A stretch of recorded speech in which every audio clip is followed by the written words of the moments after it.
Thank you for tuning in to Maxim Axiom Radio. If you like this show and its great guests from past, present, and would like to hear more fantastic content in the future, please consider donating, as I personally donate my own creative energies and time with many years of radio experience through many production hours for service to others. Please see the description area of the show for more information. Many thanks to you all in advance. Now on with the show.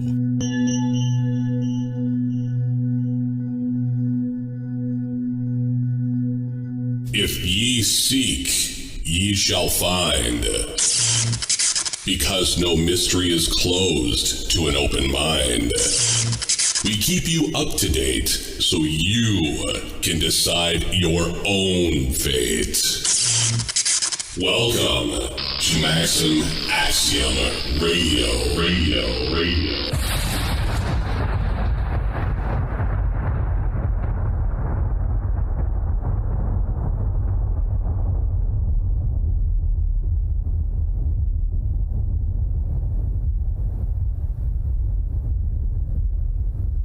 Hello and welcome to Maxim Axiom Radio. I'm your host, Roger Sylver. Today, we touch base once again with Brother, Elder, Master, MK Ultra Survivor, John Stormm. Hello, John, and welcome back. I'm very honored to have you back on the show. Now, if people aren't familiar with you yet, I suggest they check out the radio archive from 2011 that we did together and progress to the last two shows we did on my channel to get a better understanding of the subject matter that you're presenting. Also, if you need to take a break anytime during the show, we can make it happen, all right? So today, I would like to have you begin wherever you would like, especially this being a super moon day as well. So go for it. Whatever you'd like to speak about, no holds barred. Cool. It's a beautiful Sunday morning here. I'm a little bit of pain, actually not as bad as sometimes it gets, but I'm becoming more and more aware of being a diabetic, and there's more than just the diabetes going on here. I've had a couple strokes. I've had instances where we found snake venom in my insulin. There was a couple vials. My friend Laura had been kind of hanging with some of my old unit. I've mentioned in times past, there was a unit when I was in Active Ultra that I used to work with most often. They used to call us the Disney Tunes, and we all had handles after different Disney characters. What was yours? My handle was Thumper, and our unit leader was Mickey Mouse, but we used to call him Iron Mike. He hated Mickey Mouse. I hated Thumper too. We had a liaison way back then, a woman whose handle was Minnie Mouse, and she was a CIA liaison, though she never admitted being an actual member of the CIA. So we never, after things went south on more than a few missions, we never trusted her after that. And she tried to kind of get back out with some of us and meet up with some of the unit and see how people were doing. Doc's still alive, Goofy's still alive, Mickey's still alive, so's Minnie, and she kind of spilled the beans that there was some paperwork that had changed hands that had something to do with slipping snake venom in my insulin, and I was suffering a thing at a time. This was just a couple of years ago. A few years, less than five anyway. And I'm bleeding out my ears. I'm bleeding out just about every orifice in my body, and I mean every orifice. Even my tears were pink. And we're wondering, what the hell's going on with me? This is more than just diabetes. Around that same time, I was also being irradiated by something. We don't know what, but I was working in radiation oncology at Rochester General Hospital. And 3 months in a row. Now, for 5 years I worked there, and believe me, they were the most meticulous people about radiation in the world. My dosimeter badge exposure was even less than that of the guys that worked the emergency department, which is saying really great things for how well this was done. But 3 months in a row, my badge was like maxed out, and they had to pull me out of there, figuring that something was exposed there. But when they did the tests on the badge, now each machine has its own radioactive signature. Essentially what a dosimeter badge is a piece of X-ray film stuck into a badge with your name on it. And they take it every couple of weeks or every month or so, and they count the particles that specked on your badge. Mm-hmm. And they could tell by the shape and configuration of these particles exactly what machine you got overdosed from. Okay. But nothing matched anything in the hospital. So they're moving me here, there, and everywhere else, and trying to find out, try to get me away from what's poisoning me, and it's not working. And then eventually these two contractors kind of set me up one night, and says, I wasn't supposed to be working in radiation oncology. I worked nights or evenings rather, and there's one of these two guys that I had suspected were spooks, but hey, I could have been paranoid. Trouble is I've been through this my whole life, so when you see certain patterns, you're not wrong. But he says there was this humming sound coming from back in the labs in oncology. I had the codes for the doors and everything still, though I wasn't supposed to be working in there. And he says, there's something humming and sparking back there. And I says, all right, you call maintenance, and I'll go back and take a look. And sure enough, there was power humming through this thing. And this breaker shouldn't have even been on because they had 2 linear accelerators in there, but none of them was hooked up. Okay, so there's really nothing that was supposed to expose me to any kind of radiation. Mm-hmm. And I figured all I got to do is throw the switch on this big breaker for all this power that's going in. And there's, like I say, there's nothing hooked up on the other end, so this power shouldn't even be on. There's bare wires back there because they were upgrading the accelerators.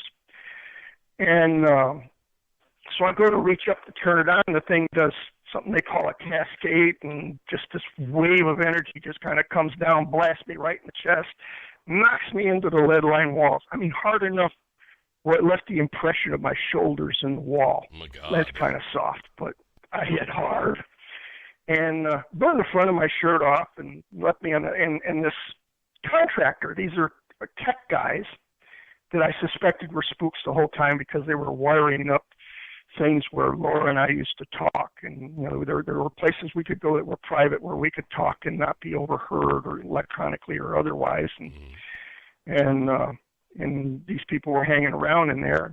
And then sometimes they'd be hanging out in the waiting room like they were just taking the area. Now there's nobody in the waiting room because this is nights. And they're talking on the phone for like 45 minutes, an hour at a time. And it's like, how do you use your cell phone in an underground facility with lead-lined walls? Mm-hmm. Are you kidding?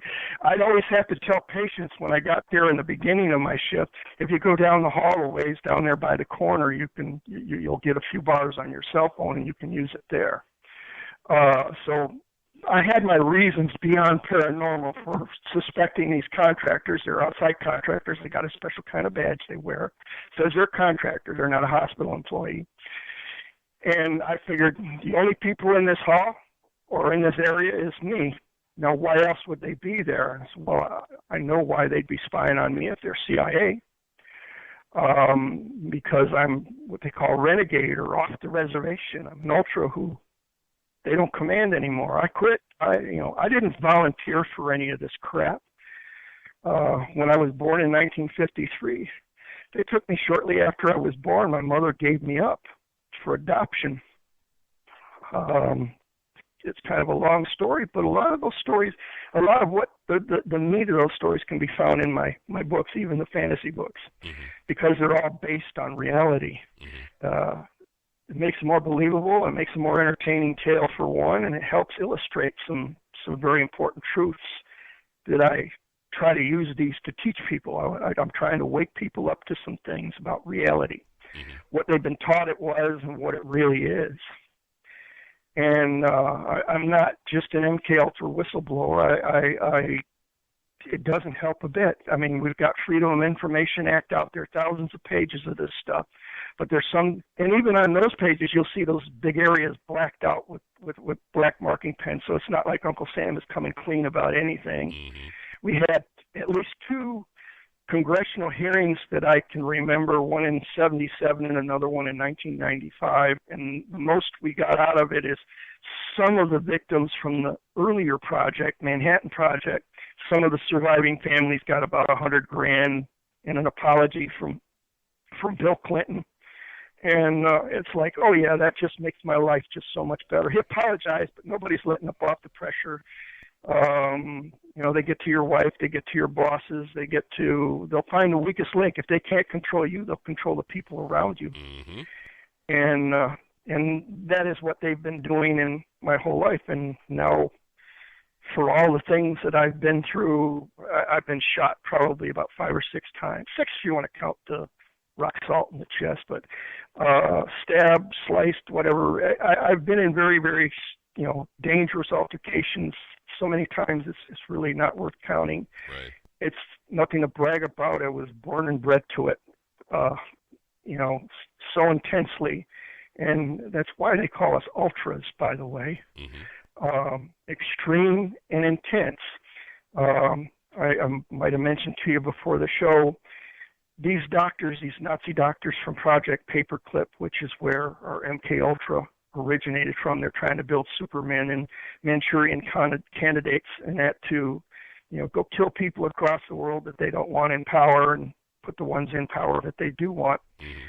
And they had learned a long time ago that extreme traumatic circumstances can push some people to superhuman lengths. Mm-hmm. The old story about the grandma lifting the car up off of her grandchild, in a car accident. Well, this little fact of nature did not get past them. And as long as they could do the human experimentation like they did at Strong Hospital with the Manhattan Project and they're injecting people with radioactive isotopes, they were injecting people with LSD and other drugs and a lot more beside that. That was just a tiny little part of it. Mm-hmm.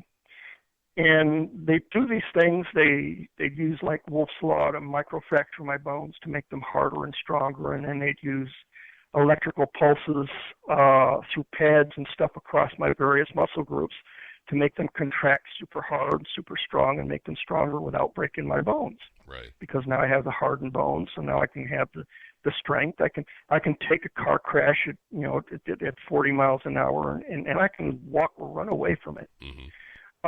Without even no broken bones, and I mean I've been through several. In some of my videos on my Witchman 53 and Storm 53, I even put in a little plug for this Motorway Madness video that came from Bitten about these Swedish twins that took full-blown hits from cars twice in the same day and still walked away and still ended up killing somebody 3 days later. And I believe they were part of this same program of like MK Ultra. It might not have been called that precisely, but it was based on precisely that in Sweden. The UK has it. You got James Casbolt and others that have all been part of these programs. And there was over close to about 150, give or take, various programs here in the United States. Now, you weren't just part of one or the other, but they borrowed freely from each kind of explored different aspects of making these kinds of people, these kinds of soldiers, or useful pawns for them to play across the table. And I had been not just MK Ultra, that's kind of the umbrella term for it, but I mean, I've been to MK Monarch. I kind of got rejected because I was too violent, or I responded violently to the abuse. Yeah. I had learned, as a lot of kids learn, even as they're growing up, I find I have this in common with some people. You get bullied in school, and every day you go back, you get bullied some more. And every day you just know there's going to be a beating unless you can outrun them. Mm-hmm. And, of course, you can't outrun them because you have to go back to school the next day or next week. and they're going to be there waiting for you again and again and again. You can cringe and you can take the beating until you're just too crippled or stupid to do anything else. And some people will do that. When they put us through these extreme things, a lot of people broke. A lot of people became broken toys. And here in Rochester, they put them in a Strong psych ward. Strong Hospital has a big psych ward. And just down the road a little ways on Elmwood Boulevard or Elmwood Avenue was what they called the Terrace Building, about 20-some-odd stories of nothing but psych patients, really severe ones, people that could not exist outside in society ever again. They had destroyed these people so bad. This is what a lot of ultras mean when they say, we know there's fate worse than death. Dying wouldn't have been a bad thing, and this is why I'm not fearing it so much today. Dying would have been a release from all the torture and agony that we are put through here on this plane of existence. Understood. But there's another kind where these people get broken and you see them crying and howling and smearing themselves in their own feces along these corridors for the rest of their lives, and no break from it at all, ever. And these are what we fear as fate's worse than death, but this is what they did, and this is what they got away with when Richard Helms destroyed these files on us. And they said, well, when people got up and testified, some of those videos from those testimonies are available on YouTube. You can find them. This stuff happened. This is not conspiracy theory. This is history. All right? This is Freedom of Information Act. Mm-hmm. Like I say, there was a hearing in 1977, and the documentation of that hearing is still around. You'll find the things that I say are absolutely true about Richard Helms destroying those. And people did testify and says, look, they did this to us. They named names. They named places. I've named all these names and places in a lot of my videos, and I give my testimony. And like I say, I'm not exaggerating anything. In fact, there's more information besides. I don't feel like I've given the half of it, but I'm doing my best, and it's hard to get people to understand just the little that I am giving them. They try to read so many things into it, or the language just gets so twisted around, they think that I mean something else when I say something as straight as I can. Mm-hmm. Like when I use the term witch, or when I use the term warlock, I'm not talking about male witches. I'm a male witch. I am not and never was a warlock. Mm-hmm. And of course, we've talked about those things in our previous things, so there's no need to waste time recovering them here. Right.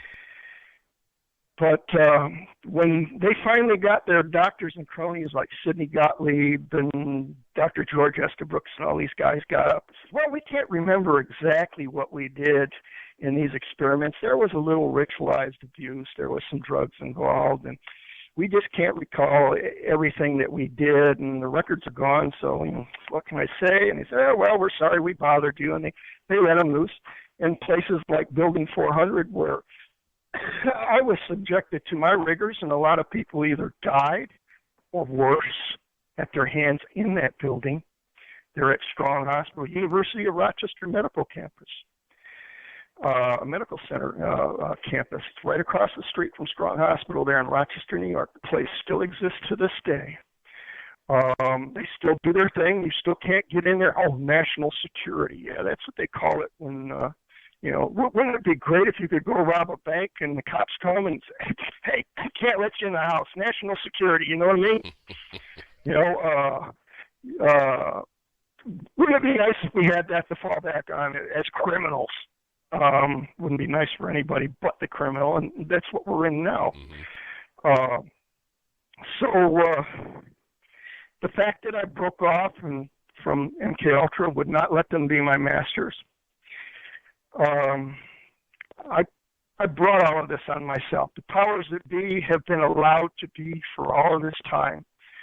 And anything that requires me going through any kind of government type situation, if I wanted to cross the border at Niagara Falls to see the Canadian side of the falls, I can't go. If I wanted to get on an airplane to go from point A to point B to do a conference. Duncan has invited me to a couple, but I can't travel that way. They won't let me on the plane. And it's funny, they're going to X-ray me for a weapon that's kind of like, look, if you wanted to put me on that plane bare naked and I wanted to kill everybody in it, there's nothing that could stop. There's nothing you got that can stop me. Right. I was hardened, conditioned, and trained to do that to the most well-equipped security agencies in the world to get to some of the richest and powerful despots the world has with zero collateral damage. Yep. When I go to these Social Security disability hearings, you wouldn't believe the kind of security involved. I'm here in Watertown, New York. Okay, and this is where I'm kind of going through. My lawyer comes from somewhere else, doesn't talk to me, doesn't look me in the eye until we get to the place, and then the last time he didn't even show up. And the judge, and now I go back to a room. They will search my stuff. They will wave the wand over me, frisk me, and look for weapons and everything. And I get behind bulletproof glass or bullet-resistant glass anyway, into a little room, a little cubicle, and there is a monitor and a camera and a stenographer's thing, and the judge is not behind that bulletproof glass. No, just the monitor and the camera is behind the bulletproof. The judge is in Syracuse, New York. All right, they're dealing with a very dangerous man, but I'm not the monster that they made me into. But they have every good reason to fear me. Understood. Because they are the monsters. Yeah, precisely. But I mean, now I had given you some paperwork and things that I laid out, giving you a good idea of what kind of medical fits I'm going through. And I mean, this judge is trying to argue that you can get a job and continue paying taxes, and it's kind of like, look. If you just look at the drugs I'm taking, just the drugs, assume there's nothing much wrong besides the drugs. Just assume that much. All right, I'm taking this Keppros, this anti-epileptic type thing. Makes you drowsy, makes you dizzy. I'm taking gabapentin for the neuropathy pains from the diabetes, which also makes you drowsy and dizzy. I'm taking lisinopril for my high blood pressure, which also makes you drowsy and dizzy. If you're going to fall asleep, okay, get a job. Okay, job, meds, fall asleep. Fall asleep, job, you don't have a job. Get drowsy, dizzy. If you're handling any kind of machinery or anything at all, you're in danger of hurting yourself and others. This is not a good sign. So just that alone would be bad. Now, there's the matter of I've had 2 strokes that affected my left side. I have these flailing and seizures that happen on my left side. Now, they're not grand mal seizures. They're really short, violent, and intense. My left arm will go flailing out. It wouldn't be wise standing on my left side because I don't know when it's going to happen. When I really start taking how serious it was about 3 or 4 years ago, I'm driving my son's Durango down the road at night on my way home from work in the hospital at midnight. And all of a sudden, my left side twitched, and I jerked the steering wheel hard to the left. I had no idea this was coming on. And I just about put myself in a cornfield. But if there had been any traffic on 104 that night in the oncoming lane, I would have been one of those people that pulled right into a head-on crash. And I'd have killed somebody, or they'd have killed me, or we'd have killed each other or something. And after that, I quit driving. Because the narcolepsy I could feel coming on, and I could pull over and take a quick nap. Right. I could pull into a parking lot or whatever, and I could take a quick nap. But the seizures, there was no warning whatsoever. So I take to riding my bicycle and stuff like that, and I found out while I'm riding, now you never know when it's going to hit. It doesn't hit all the time, doesn't come often. Some days are worse than others, but this has been steadily growing worse the last couple of years. And, I'm riding along, and all of a sudden that left side jerks, and that steering wheel, the handlebars turn sharp to the left or right or whichever way I happen to push, and I go tumbling ass over tea kettle and that hurts. Oh, yeah. Especially when you're going at a good sprint on your bicycle. Yep. And, I can get up without any broken bones, but the skin's all torn up and I'm bruised and maybe even got a concussion or something. Mm-hmm. So, the strokes left brain damage. The concussions have left some brain damage. I've overcome most of them. I still have a bit of sagging on the left side of my face. The evidence and everything is there for the things that I've claimed for this disability for the last couple of years. Mm-hmm. But his judge is refusing to accept any of that. He wants somebody to come out and say what? I go see a doctor in Rochester, New York, a Dr. Vu Tran. I figured an Asian doctor might better understand the kind of person I am, knowing that I'm a master, and understand that I do have some resources that most people don't. And he was pretty cool about it at first, but I don't know. I think somebody leaned on him somewhere down the line.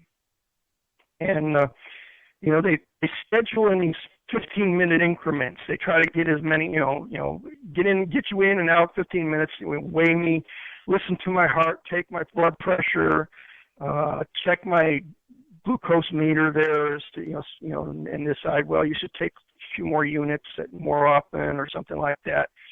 In 15 minutes, it's about all the time you got to do anything. Nobody's addressing the blackouts that I've had, and as an MK Ultra, the blackouts scare the hell out of me. Right. When you're out and about, you don't know what you did or what you're going to do or what kind of state of mind you're in. Mm-hmm. If somebody comes up and I perceive them to be a threat for whatever reason, they're as good as dead. Yep. Evidently, I don't seem to be in quite my right mind. On those times, the only way I know that I've had the blackout is I'll have things missing. My passport's missing.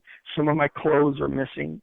Or I will have gone to the store, like one time I bought white bread in a quart of chocolate milk, and I don't eat or drink either of those things.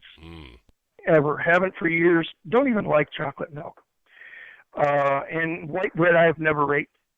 It has absolutely no real food value. Mm-hmm. I'll get whole wheat, or at least a split top wheat, which is only 2 grams of fiber, but otherwise than that, it doesn't have any food value. It's not worth eating. My body will turn it to sugar, as it's doing now. My readings have been 300 and 400 now, and we've been steadily increasing these dosages. And like I gave you with the paperwork, this pattern has been increasing. Sooner or later, it's got to hit the ceiling. Yep. There comes a point where it don't work, and I go down. I've had 2 episodes of ketoacidosis, one where I lost about a quarter of my weight back in 2005, and one just about a year ago that put me in the ICU, hours of my organs shutting down. Within 90 days, I lost a full third of my body weight. And I was only hours away from everything shutting down, everything in my body shutting down. And that's when I filed for the disability. It's like, okay, there's no way I'm going to be able to deal with this no matter how hard I try. It's not enough. I need serious help. So I applied for serious help, but I haven't got serious help. They denied me. Okay, now you got to get a lawyer. Now you're going to be below the poverty level. They're going to give you a little over $1,000 a month to live off of. Mm-hmm. Most people couldn't live off of that. What I'm living off of now, I really can't live off of, and it is failing me, and it is getting worse. At rates of 300 and 400 right now, I probably don't have more than a few weeks. Less than 90 days. And of course, that's when they want to talk to me next in 90 days. And I doubt I could survive this a third time. I'm surprised I survived it the first couple times. If I hadn't have been an ultra, I probably wouldn't. Or as Laura says, God loves me very much and he won't let anything happen to me. Mm-hmm. The thing is, stuff happens to me all the time. I survive it, and she says, well, that's her point, Yeah, right. Something always happens to survive it. Yeah. We're working on things behind the scenes, John. You know that myself and a group of people. By the way, I'm having a deja vu as I'm speaking this right now. It's raining here and everything like that. But what you're speaking about is just triggering things in my memory. We've had this conversation before, but trust me when I say we are going to get you the assistance that is needed for you to keep going, as it were. Now, I totally understand quite a bit of what you're going through because I've kind of been through the gamut myself. I received an injury years ago that basically they found me 95% disabled to work in my line of work. And back then I was doing warehousing. I was a supervisor working the docks, loading and unloading trucks. And they deemed me 95% disabled to work in that industry any longer. But in order for me to receive any kind of, unemployment insurance, they would have to downgrade. They had to downgrade my disability to 75%. See how they get you there? It's all created to basically screw you over. Oh yeah. Well, I was sitting in the disability thing. There was people who had just got their green card and were filing for their Social Security disability. Mm-hmm. And it's like, I've been paying into this since I got a work permit at age 13. Right. And they're giving me all this, and they did have their own doctors look at me last winter. And they sent me out. I had a mild seizure. I mean, I have what I call light days, moderate days, and severe days. This day started out light and got towards moderate. And while they were having me do the exercises, I had a mild seizure that kind of stopped me in my tracks for just a minute or so. I caught my breath, and I was all right. And I said, okay, I'm ready to continue. He says, no, we don't want to have to call an ambulance to pull you out. This isn't even one of my really bad days. I'm all right. Let's do whatever else. So she says, no, you got a ride out there, right? Yeah, okay, you go home, you get some rest and that. And this is what their doctors did. This was last winter.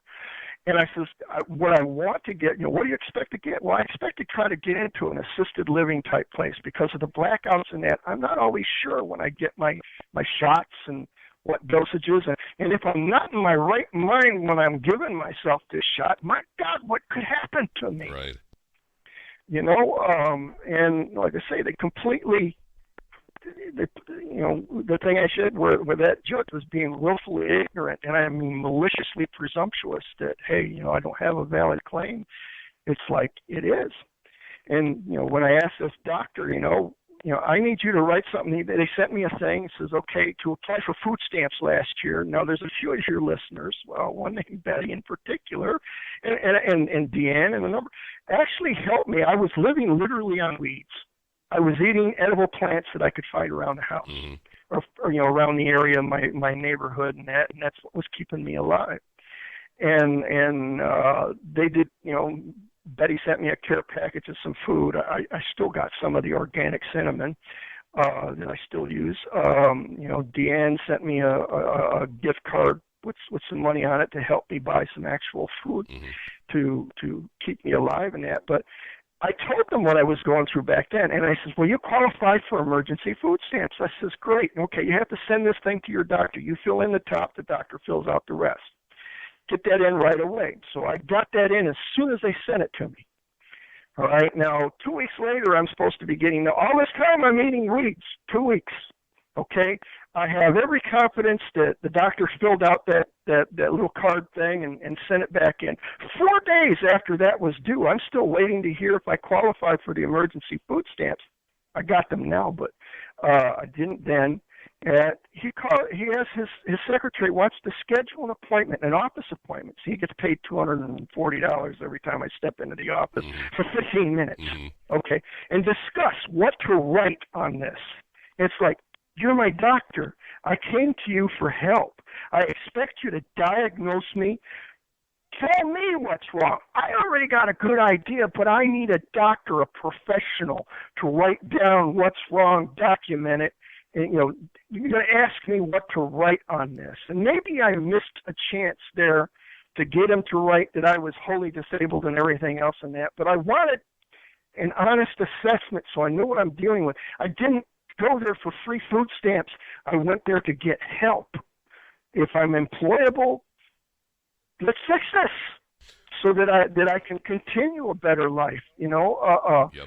If not, let's say it so that I can get into an assisted living and get some help surviving and doing the best I can. Give me some quality of life what years I have left.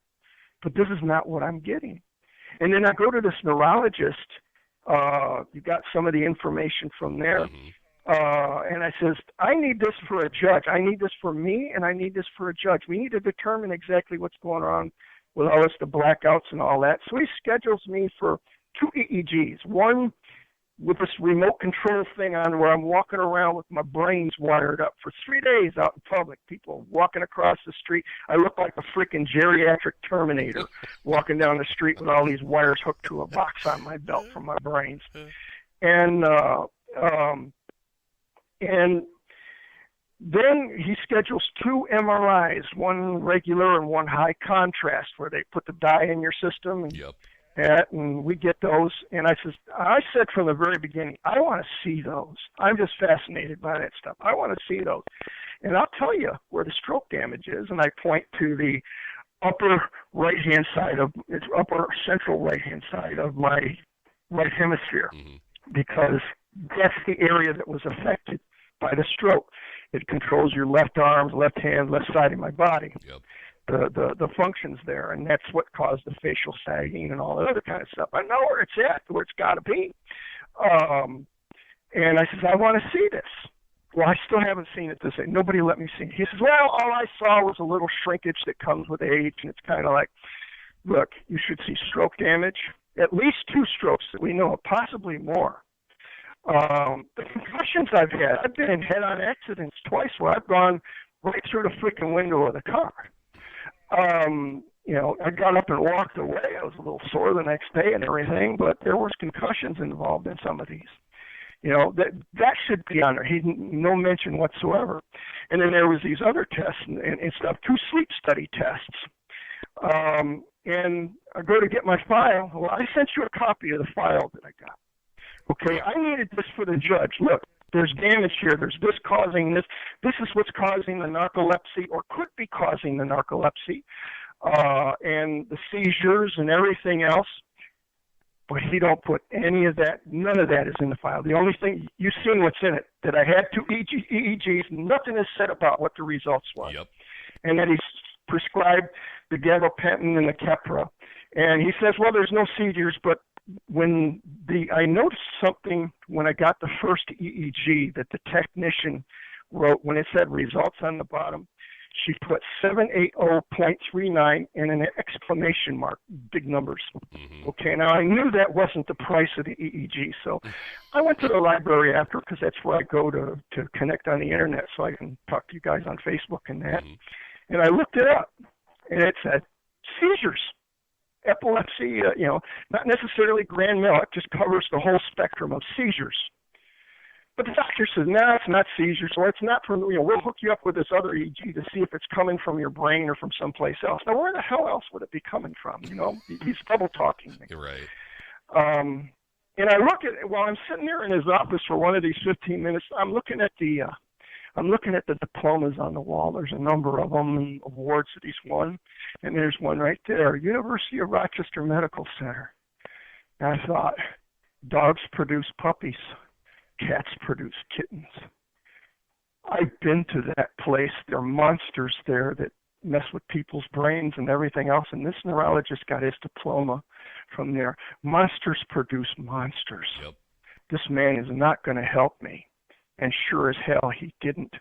He made it worse. So now the judge says, he sends me this letter. I wish I had photocopies to give you or something, or I could use my scanner and scan it for you. Do that. He doesn't want anything from nurse practitioners, from therapists, from physician's assistants, just doctors, only doctors. But he has this vocational expert who is going to be our next hearing, our last hearing, which nobody showed up but me, who is going to determine through a state conference how well I am to go work in a workaday job. It's just ridiculous. I mean, it's kind of like beyond. It's incredible beyond belief that we do, because we study these things all the time. The things with 9/11, it's physically impossible for buildings to fall, for steel frame buildings to fall from fires. There's been far worse, and they're still standing. Mm-hmm. Okay, so I mean, it's physical impossibilities. A 100-foot-plus wingspan of a 747 does not fit through a 15-foot gap in a steel-reinforced concrete side of a Pentagon. Mm-hmm. So, I mean, the lies they expect us to believe that they give us as government is just beyond belief. Yet, what amazes me is how many people actually buy into it. Mm-hmm. Well, it could have been. It could have happened. Yeah, you could have got struck by lightning 3 times while you were sitting there and won the lottery. Yep. You know what? They also, I was told, and my issues were taking place back in the early 2000s, and I like saying that because it sounds cool, right? Anyway, I was told straight up by friends who have been tackling the disability issue, physical disability issue, mind you, that they will automatically deny you 3 times. It's not till like your 4th or 5th appeal that they will administer, expedite any kind of services to you, because you basically ran through their gauntlet and they're like, all right, we really can't, deny it anymore. But I will tell you something that they will hand over fist hand out, they did back then, hand out disability for, and that's mental issues. Physical issues you can actually prove, but mental, who's going to open up your brain and say, oh yeah, there's the problem, that's why you, pee your bed and sleep with the bedroom light on. Yeah, they got MRIs and EEGs that'll show damage and all kinds of stuff, but see, like I said, I'm not being allowed to see much. Now, one of my very best witch friends, I try not to name her so she doesn't get into more trouble for having helped me, and she has been in some serious trouble just for literally rescuing me. She got reprimanded for it, officially reprimanded for it. And they would make things even harder on her if I made it known who she was. So she deserves to be trumpets blown from the rooftops and praised. So do you all. Thank you. But that's not what will happen. Yeah. But she has a friend, a neighbor, who got some back problems, and don't doubt his back problem, but he got his disability like that. Click. This guy does woodworking and everything in his garage, and excellent woodworking, by the way. So, I mean, talk about a guy who could actually hold a job and make a good living from it. Yeah, but the kind of people that get their disability or get any help through the government are the kind of people, their own people. They're sheeple. They're faithful sheeple. Mm-hmm. But if you've been known to delve on the outside of the box of the things that the dogmatic things they want you to believe in and hold true in your mind, and you've kicked against the pricks, as the biblical saying goes, that's not a filthy statement as it sounds. Pricks are little pointy things that they put on an ox's harness. So when they're pulling it, they decide, they want to get rambunctious and they kick against it. It pricks them and it hurts them, and they learn not to kick. Mm-hmm. And that's how they run people, blindfolds on either side so they can only see directly what's in front of them that they want displayed. And they don't want you kicking against it or rebelling. They want you full in harness and working for them. And if you're one of those people that have pushed outside of those bounds in any way, and people have noticed, you're not one of them, you're something else. When you were taught to be left-brained in school, if you were the artistic, creative type, you were the oddball. Mm-hmm. And everything everybody did during your school years was to rub your face in it and make you regret every step of it until either A, you were driven out and away from them totally, or B, you knuckled in and decided to be an left-brain automaton like they were. Mm-hmm. And I mean, everything about our society and about our purity, everything in this world is based entirely upon lies, presumptions, and illusions. It's like, and here's an acid test. You don't believe it? Okay, who discovered America? I'm sure the American Indians were in the freaking canoes right behind the Nina, the Pinta, and the Santa Maria in 1492 and got here right after Columbus. You know, but they teach this, and they still teach it to this day. Well, who's the father of mathematics and music? Wow, it's a guy named Pythagoras. You mean to tell me the Chinese or nobody else had music or had the idea of pi to build incredible monuments, castles, palaces, and stuff anywhere else in the world until Pythagoras came along? Well, who discovered fully that the world was round and mapped? Well, Magellan. Well, geez, he had maps that, Piri Rice had maps that were 500 years older than him. And if you take a look at those and Google those things, they are more detailed than anything Magellan or any of those people afterwards put out. But they know this, but they continue. It's still in the books. When they print up new books next year to teach your kids with, it's still going to have that stuff in them. Mm-hmm.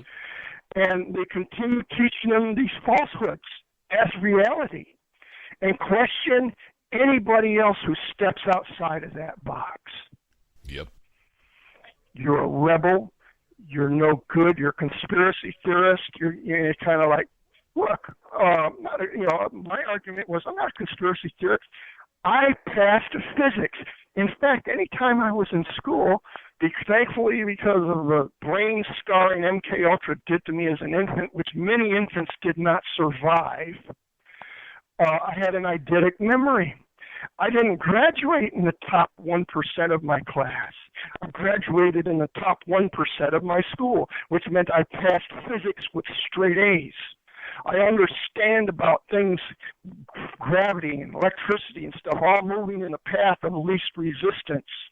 I understand that the greatest resistance a building can do, it's designed to hold at least 5 times its own weight, is to fall straight down in on itself, physically impossible, without knocking the supports apart first, and in sequence to get it to drop into its own footprint. And we got 3 buildings, 1, 2, 3, right in a row that very day. Out of all the history of the world, the only place that was ever done. And they say it was an accident. And the plane didn't even hit the 3rd tower. Yep. And the flames weren't all that bad. I mean, you say, well, yeah, they did. The flames could have weakened all the structures, but if you look at the films and the photos, you see people standing there looking out the gaps up there, some falling to their deaths. They're not on fire.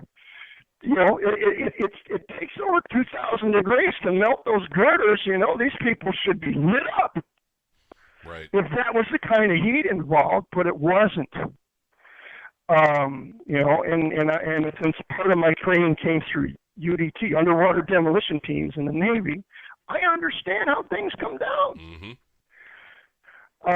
You know, so I mean, yeah, I can see how to do that. You know, is any random plane accident or even on purpose going to do it? No. Jet fuel? Well, there wasn't that much jet fuel. That big fireball you saw at the very beginning of the explosion was most of that jet fuel, probably 90% of it, going up in flame and just like that. Mm-hmm. That was most of it. You know, it wasn't there burning and burning and burning, and we can go to news things where buildings have burned for hours and days, and they're steel structures, and they're still standing. Mm-hmm. And we've seen plane crashes all over the world where a plane, you know, flying over towards the Andes, you know, the cloud barrier was too thick, and it flew smack dab full speed into the side of a mountain.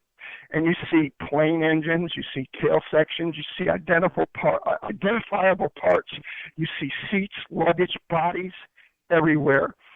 But we got one that supposedly hit the Pentagon and just evaporated inside. Mm-hmm. You know, 100-foot, you know, 5-story tall tail section, 100-plus foot wingspan, and it disappeared in a 15-foot hole and disintegrated, bodies, everything, but somebody's got a passport out there just as clean as can be. And we're seeing the same deal going on with these Malaysian planes lately. Passports just as clean as everything, and things just not adding up.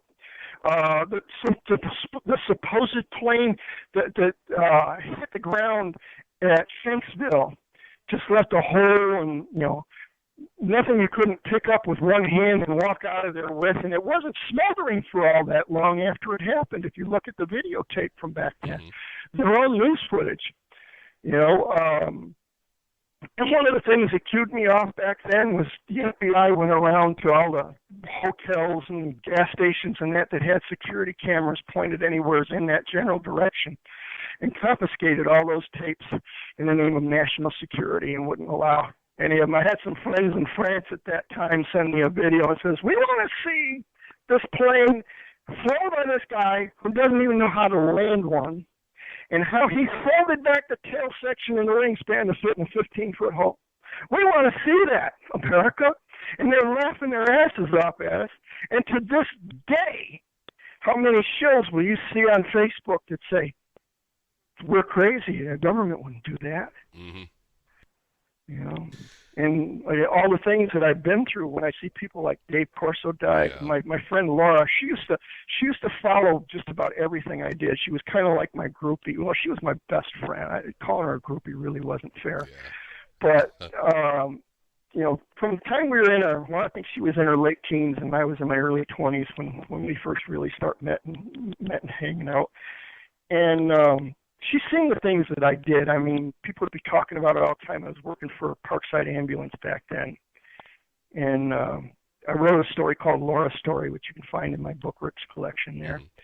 But these people are gone, and it's kind of like, look, my birth certificate, my school records, all of these things, my military records, have all been destroyed by Richard Helms and by others ever since.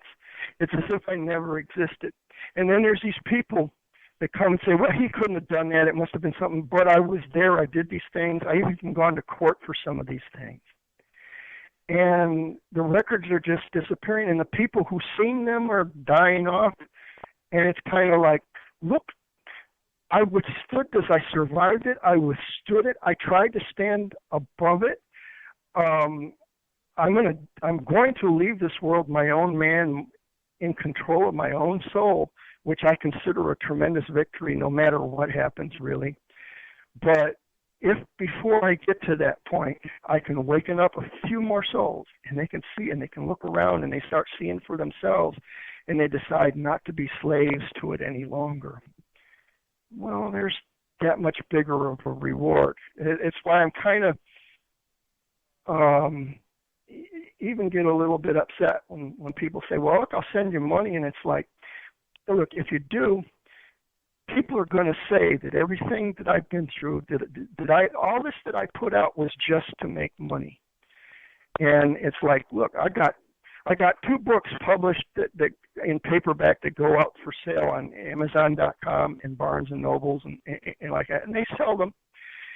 And they sell them at outrageous prices. They're about $15 a piece per paperback, okay?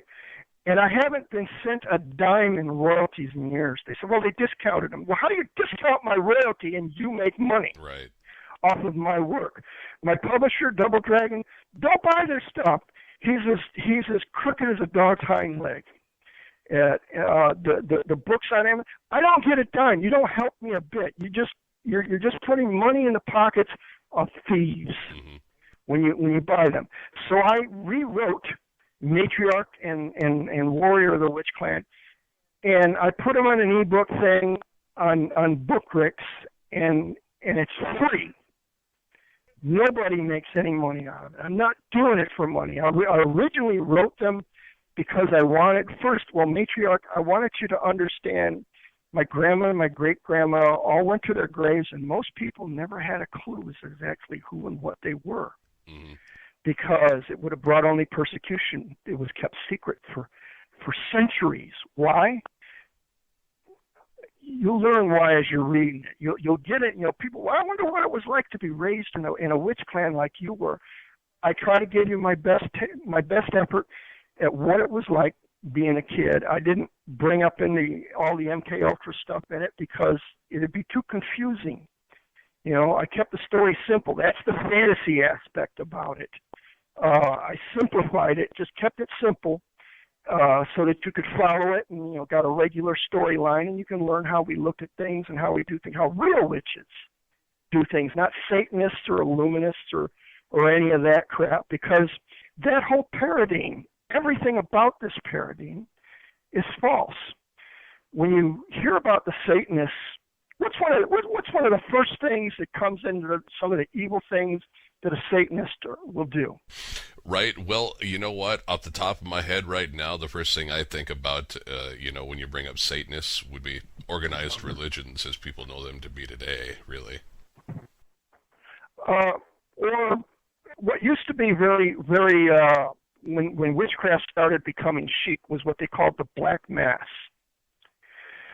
And this is where they would take all the sacred things from the church and they would desecrate them in a ceremony. And and this was like supposedly one of the foulest things you could do against God and all this other kind of stuff. And the funny thing is that both the Mass and the Black Mass are two sides of the same coin.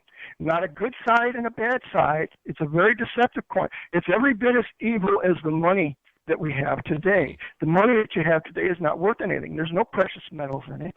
There's no precious metals behind it. There's nothing of value behind it. It's a fiat currency, which means on my say-so, on my word, as my word, so mote it be. And a warlock's word is worth nothing, less than nothing. It's cursed. It's a terrible thing. That's why they had to meet in secret even before witchcraft became illegal by Christian standards after 300 AD. Because they were an abomination, everything they said or they did. Well, what is more, evil to, they say in their Constantine Bible. Now, I love the Bible. Don't get me wrong. Some people believe the whole thing from Genesis 1:1 to Revelation 22:21 is the sacred, inerrant Word of God, passing through the hands that it had passed through to become canonized as the law. It couldn't be. Okay, foul men like that could not produce something holy. It's just impossible. But it does contain some actual accounts and some actual bits of God's own will and word in there. It does show you there's places in it that do, and I find this more magical than any book I've read, and I've read some doozies. But what is the value of one thing? They say there's only one mediator between God and man, and that's the man Christ Jesus. I'm quoting from it in different places or paraphrasing in others. So that there should be nobody between you and God. Well, there was a doctrine in Revelation called the doctrine of the Nicolaitans, which he hated. Jesus said, appeared to John and says, I hate that, I despise that. And what the doctrine of the Nicolaitans is, Nikos and Laet, which is the priesthood over the laity. So they took this image, which Jesus detested, that cross, all right, but he had to go through it. But that was not his symbol. His chosen symbol for his people was the fish. But 300 years later, they figure they know better than anybody's going to be this emblem of torture and suffering and shame. And that's going to be his image. It's going to be on everything that they deal with. And the priest is going to stand up on a podium, raised up, exalted before the eyes of the membership, the congregation. And he is going to be standing between that cross and them, not behind it, in front of it. Okay, so you're saying one thing, but your imagery, your ritual, and everything, which composes imagery, all right, and puts it into the minds of people. Now, more and more people are understanding how mind control works, how people can be influenced to do things even subtly through very subtle means. But this has been their ways since their beginnings to do this. And witches meet in circles. And in a circle, nobody's at the highest or the front. All right? Circles, everybody's equal. In a congregation, you got a priest standing up on a podium, on an altar, between them and the cross. They can't understand God unless you go through them first, and they tell you what God wants you to do. Right. I like that. I like that album by Roger Waters. Amused to Death. He's got a song in there, part 1, 2, and 3. What God wants, God gets. God help us all. You know, and it doesn't have anything to do with what God wants. It's what people are interpreting for other people to be masters over them, and that's how he portrays it, but that's what it is. If you look at the dollar bill, now, it's not the $10 bill, it's not the, it's the smallest, most base unit. You can't count the pennies and the nickels because those are fractions of dollars. And even then, none of those are on precious metals anymore. But on the dollar bill is the secret of the pyramid. This is a secret that for the elite of the world is what each of them passes down to their own bloodline as they go. It's that pyramid with the eye on it. And it has a meaning. You ever wonder why not put 2 eyes in that pyramid? Why not 2? Well, because the message of that single eye, that all-seeing eye, it doesn't have anything to do with being all-seeing. That is that in the land of the blind, the one-eyed man is king. Mm-hmm. And every rotten scheme for getting over on people is a pyramid scheme. It's designed a certain way. One person on top, many on bottom, holding them up. And that's the purpose. That's the message of the pyramids to the elite of the world. Mm-hmm. All right? In the land of the blind, the one-eyed man is king. Now, we were just talking about Columbus and Pythagoras and a number of other things that get put in our textbooks every year in school and are not provably, demonstratably not so.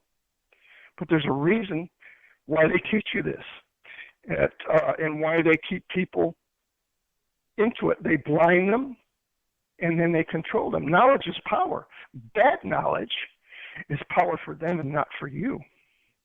Where you become the bottom rungs of that pyramid carrying the weight of all of that on top of you. Mm-hmm.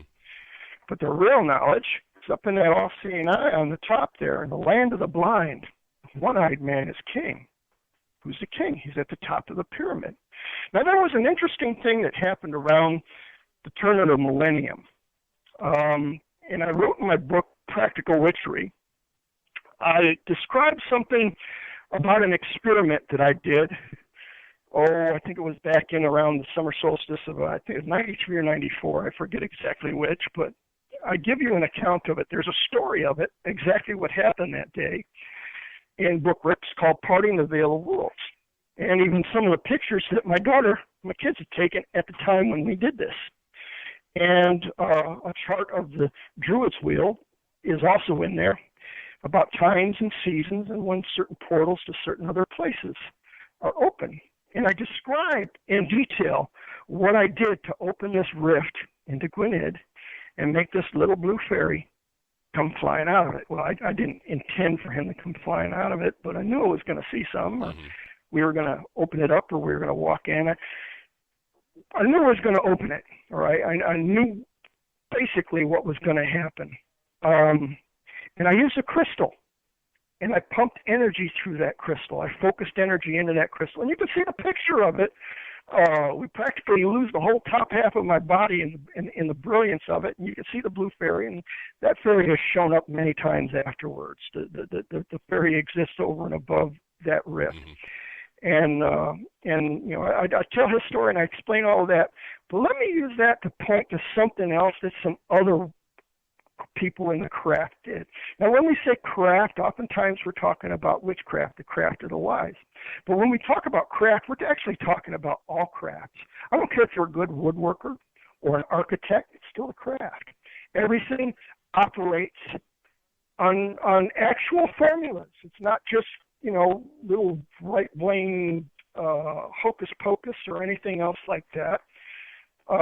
Craft operates on physical laws. People think it's a supernatural thing when you cause something to happen, and it's like, no, when you exercise the craft, no matter what aspect of the craft you're doing, it's all craft, and it is all very natural. It's not supernatural, it's a part of natural. You've been unhooked from natural by your masters. When they tell you what beautiful is, women believe they got to bind their busts up with these very painful underwired bras that make their knockers look like unnatural cones, or it's like, if you got cones like that, cool. If you don't, well, you're not beautiful. So you have to put yourself through this torture in order to get that way. Or you got to make your waist so thin that your guts are cramped up inside. Or you got to stand up on unnatural footwear that twists and mangle your feet. Everything about this paradigm is unnatural and unreal. Yep.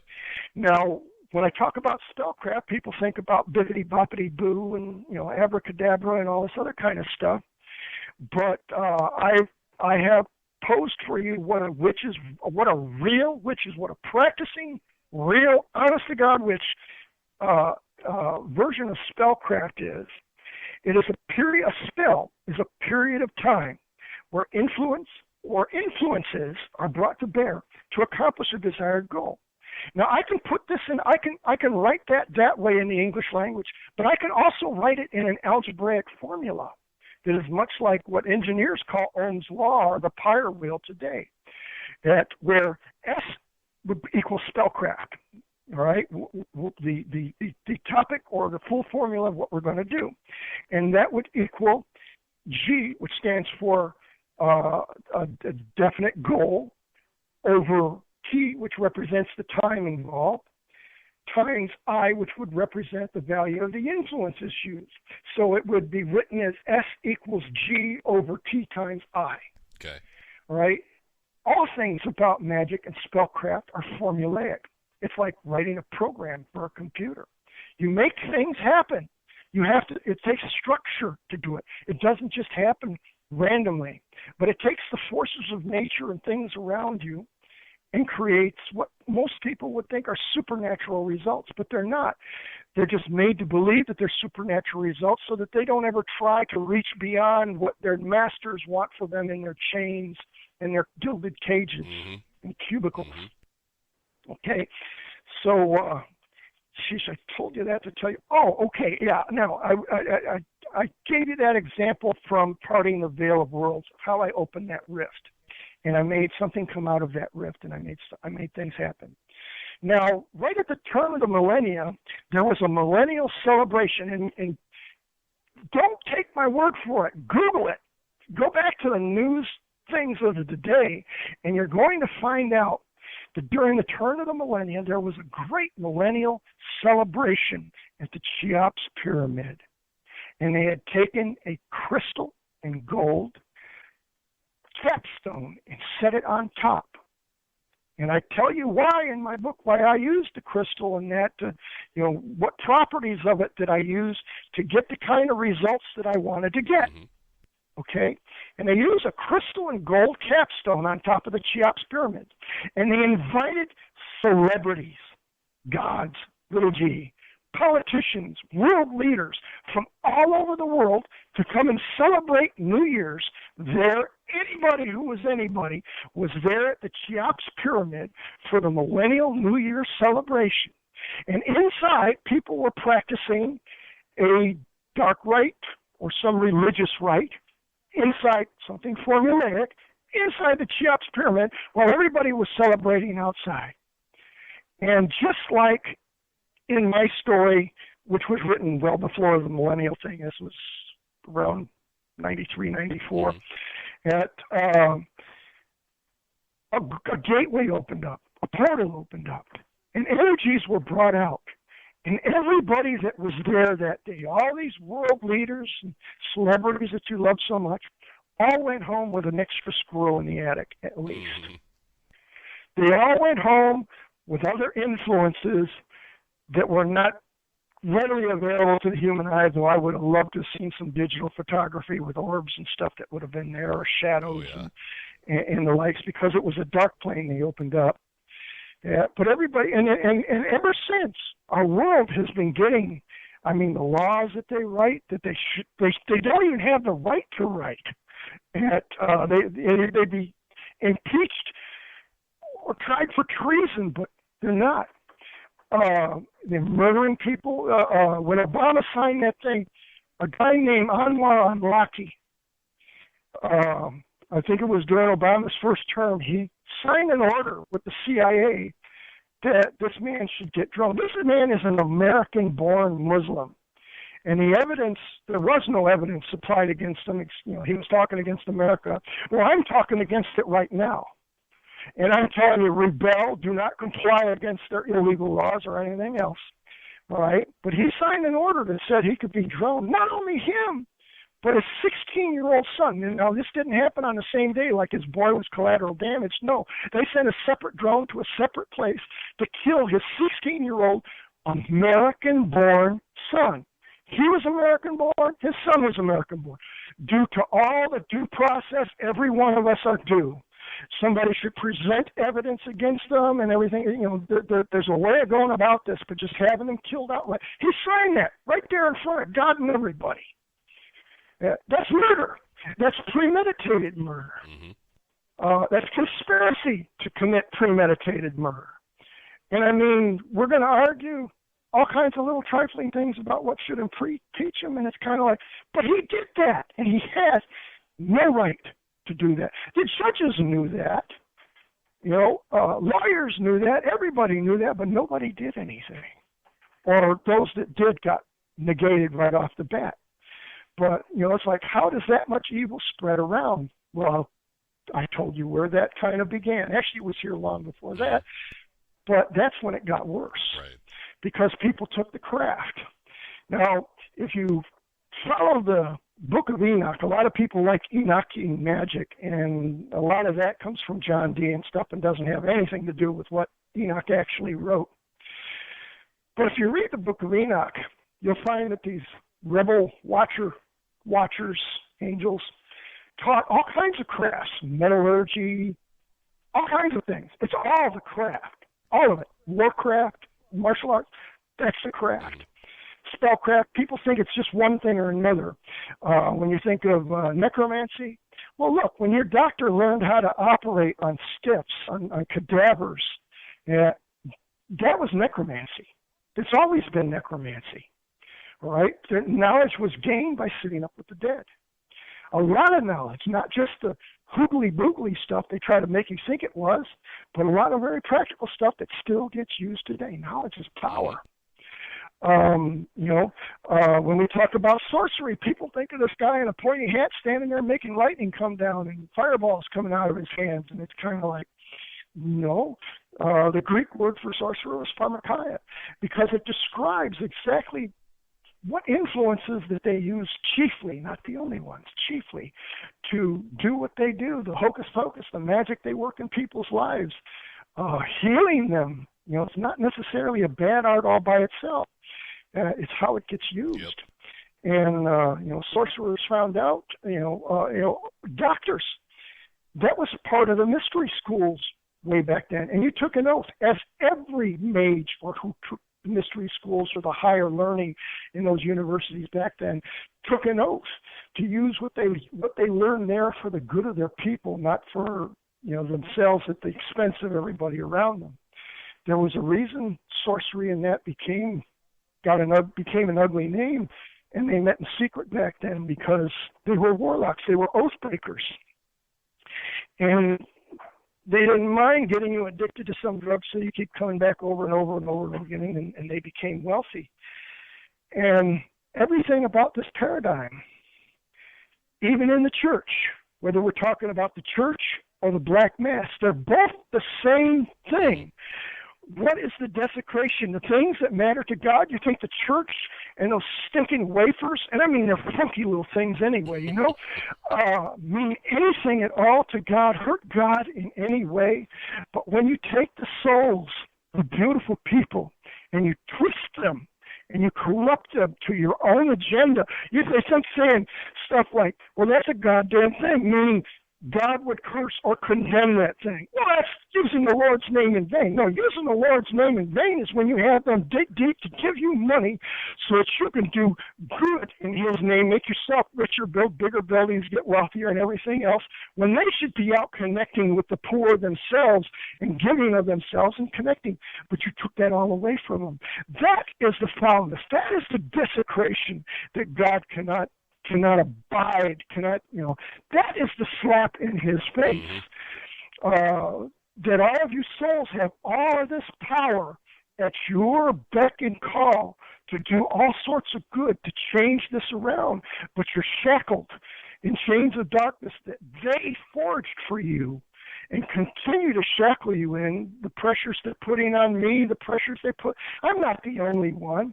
It's not like I'm the only martyr for the cause. A lot of better people than me have gone down underneath the weight of their crimes and their foulness. I'm just more vocal right now, and it's kind of like, they say the old tiger, knowing that his end is near, becomes the most vicious and dangerous. And I'm the old tiger. I know I've got but a short time, and maybe even shorter than I think. I don't give myself more than, like I say, 90 days is kind of a lot to expect.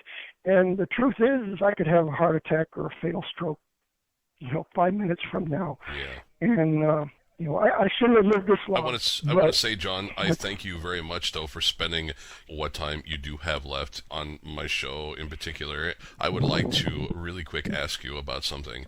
Sure. Okay. Raising your vibration above the negativity. Okay, once you connect with your inner strength, when you truly know thyself, when you know yourself, all right, you become their worst enemy, do you not? But by the same token, there's also not really much they can do to you at all. So they really have no point in trying to mess with you, right? It's kind of like in a Laura and I believe you and I have made it also to some extent made the Jedi Star Wars connections to things, right. and as an illustration they apply. It's kind of like finally Darth Vader cuts down Obi-Wan Kenobi, and did he win? You see the rope fall down, but the rope means nothing in itself. Obi-Wan's not in it. There's a lesson in that. But Obi-Wan's still around, and he's still talking to Luke. And Luke is doing magnificent, wondrous things because he still has Obi-Wan's help. Right. Like I say, if I dropped 5 minutes from now, it means nothing. It takes nothing away from my power whatsoever. In fact, if people understand that my motive doesn't have anything to do with any kind of money or temporal stuff in this illusion that we call reality right now, and their eyes start to open up just a little bit, and they start looking around them and they see, well, when you understand when a spell is being worked on you, it makes it that much harder, if not impossible, to make it work. You're not as easy to fool anymore. And it's like I'm a part of that strength that you're getting. To know yourself. Now, see, for the longest time in my life, I had what Laura used to call Frankenstein's monster complex. I was a damn thing. I was not a human being. I was an asset. I was not allowed to even think of myself as a human being. When people would fail at something and say, well, I'm only human, I never had that excuse. Neither did Duncan, and you can see that in some of the things he says and does. He'll repeat it, and he did since he was a child as a mantra. Failure is not an option. And he'd always reach to find that little extra he needed to get above it and to get on top of it. And it's one of the things I admire most about him. But that there is that power, but all that time I thought of myself as an unnatural thing. Now, I had to get straight A's in school, or my stepfather was going to have me relegated to those institutions. And those institutions being that terrace building down the street from Strong Hospital, the psych wards there, or Staten Island was another place they used to send their rejects to, their throwaways, the people that they used up in their experiments and didn't make it anywhere, in order to make somebody like me and Duncan that can overcome a lot of things and do these so-called superhuman things, the extreme things, ultra things. But somewhere along the line, I had learned when my mother rejected me and when my grandmother was gone, I didn't have that kind of love anymore. And I was a hopeless romantic. And the problem being is I'm also a very dominant type person. If I feel it strongly and I'm in the room with you, you'll feel it too. Whether you understand what it is I'm feeling or not, you'll feel it. You'll be moved by it. And if I'm infatuated with a girl, the prettiest girl in the school when I'm a kid, while I'm in the room, she's infatuated with me too. And when I leave the room, well, whoever she really loved beforehand is who she loves. And she'd be wondering, what the hell was I thinking? And me, I'd be thinking, I found somebody at last. And I'm on cloud 9 over it. And then when I find out she doesn't love me, she loves the other guy, or she cheated on me. She didn't cheat on me. She didn't cheat on the other guy either. That was me, but I didn't know it. And I'd be brokenhearted, and I'd run off into the woods. And there was one place where I was always accepted. I'm a Danaan witch. I'm a Tuatha Danaan. I'm a child of Danu. And mother, that mother, always accepts me. I knew where I belong. And eventually I learned who the father of all spirits was, who he really was. And I learned that by way of the word. And we already had an episode with a lot of that in it, and so we won't repeat that all. It's worth going back and looking at for those who want to listen to it. But I understand that I belong in this universe. And that's kind of hard to do, even when you look at a lot of things and our eyes are opening up to a history that has been kept from us. And you learn about the Anunnaki, or if you're reading Enoch's version of it, the Watchers. They came and they manipulated our gene pool. Or the Anunnaki came in. Well, who's our gods? Well, we're still talking little g, because they took what was here, the hominids that were here, what you call Sasquatch, Yetis, and Goglis, and Almas, and stuff like that, depending on what part of the world they were in, creating humans. And they mixed it with their own DNA to create a slave race that could better serve them. And you could say, well, these are our gods. And it's still little g. They took what was already here. Mother is still mother. Danu is still Danu. She has her own resonance, just like Jupiter has its own resonance. Mars has its own resonance. You have your own resonance. The sun has, all of these things have its own. They got their own personalities in that, their own awareness. All right, Enoch mentioned some of this in his writings. But see, they took what was here. They didn't make it out of nothing or particulate as the Creator God, capital G. I like to capitalize that one, because that's kind of above all, the highest of the highest, without the religious crap thrown in, just stating it as it is, just taking it as a fact, none of the stained glass or any of that kind of stuff, just taking it as it is. But your spirit, they did not create the spirits that come in and inhabited the bodies that they made. Those spirits came of their own. They came from somewhere else. And they were affected and moved by the environments they were in and the choices they made. They had their own resonance and personalities, and they made their own choices and either stuck by them or they changed their mind. This is what the Bible called repented. It's when you change your mind about something and say, you know what, I'm never doing that again. You repented. It's not like when you have a bad day out partying and you're sitting there praying to the porcelain god. Oh wow! I'll never drink again. I'll never drink again. I promise I'll never drink again. That's not repentance, because next week you're doing it again.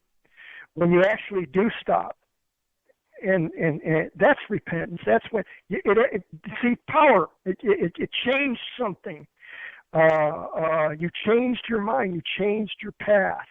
And we all have the power to do that. That's why we were given free will. God didn't want sock puppets.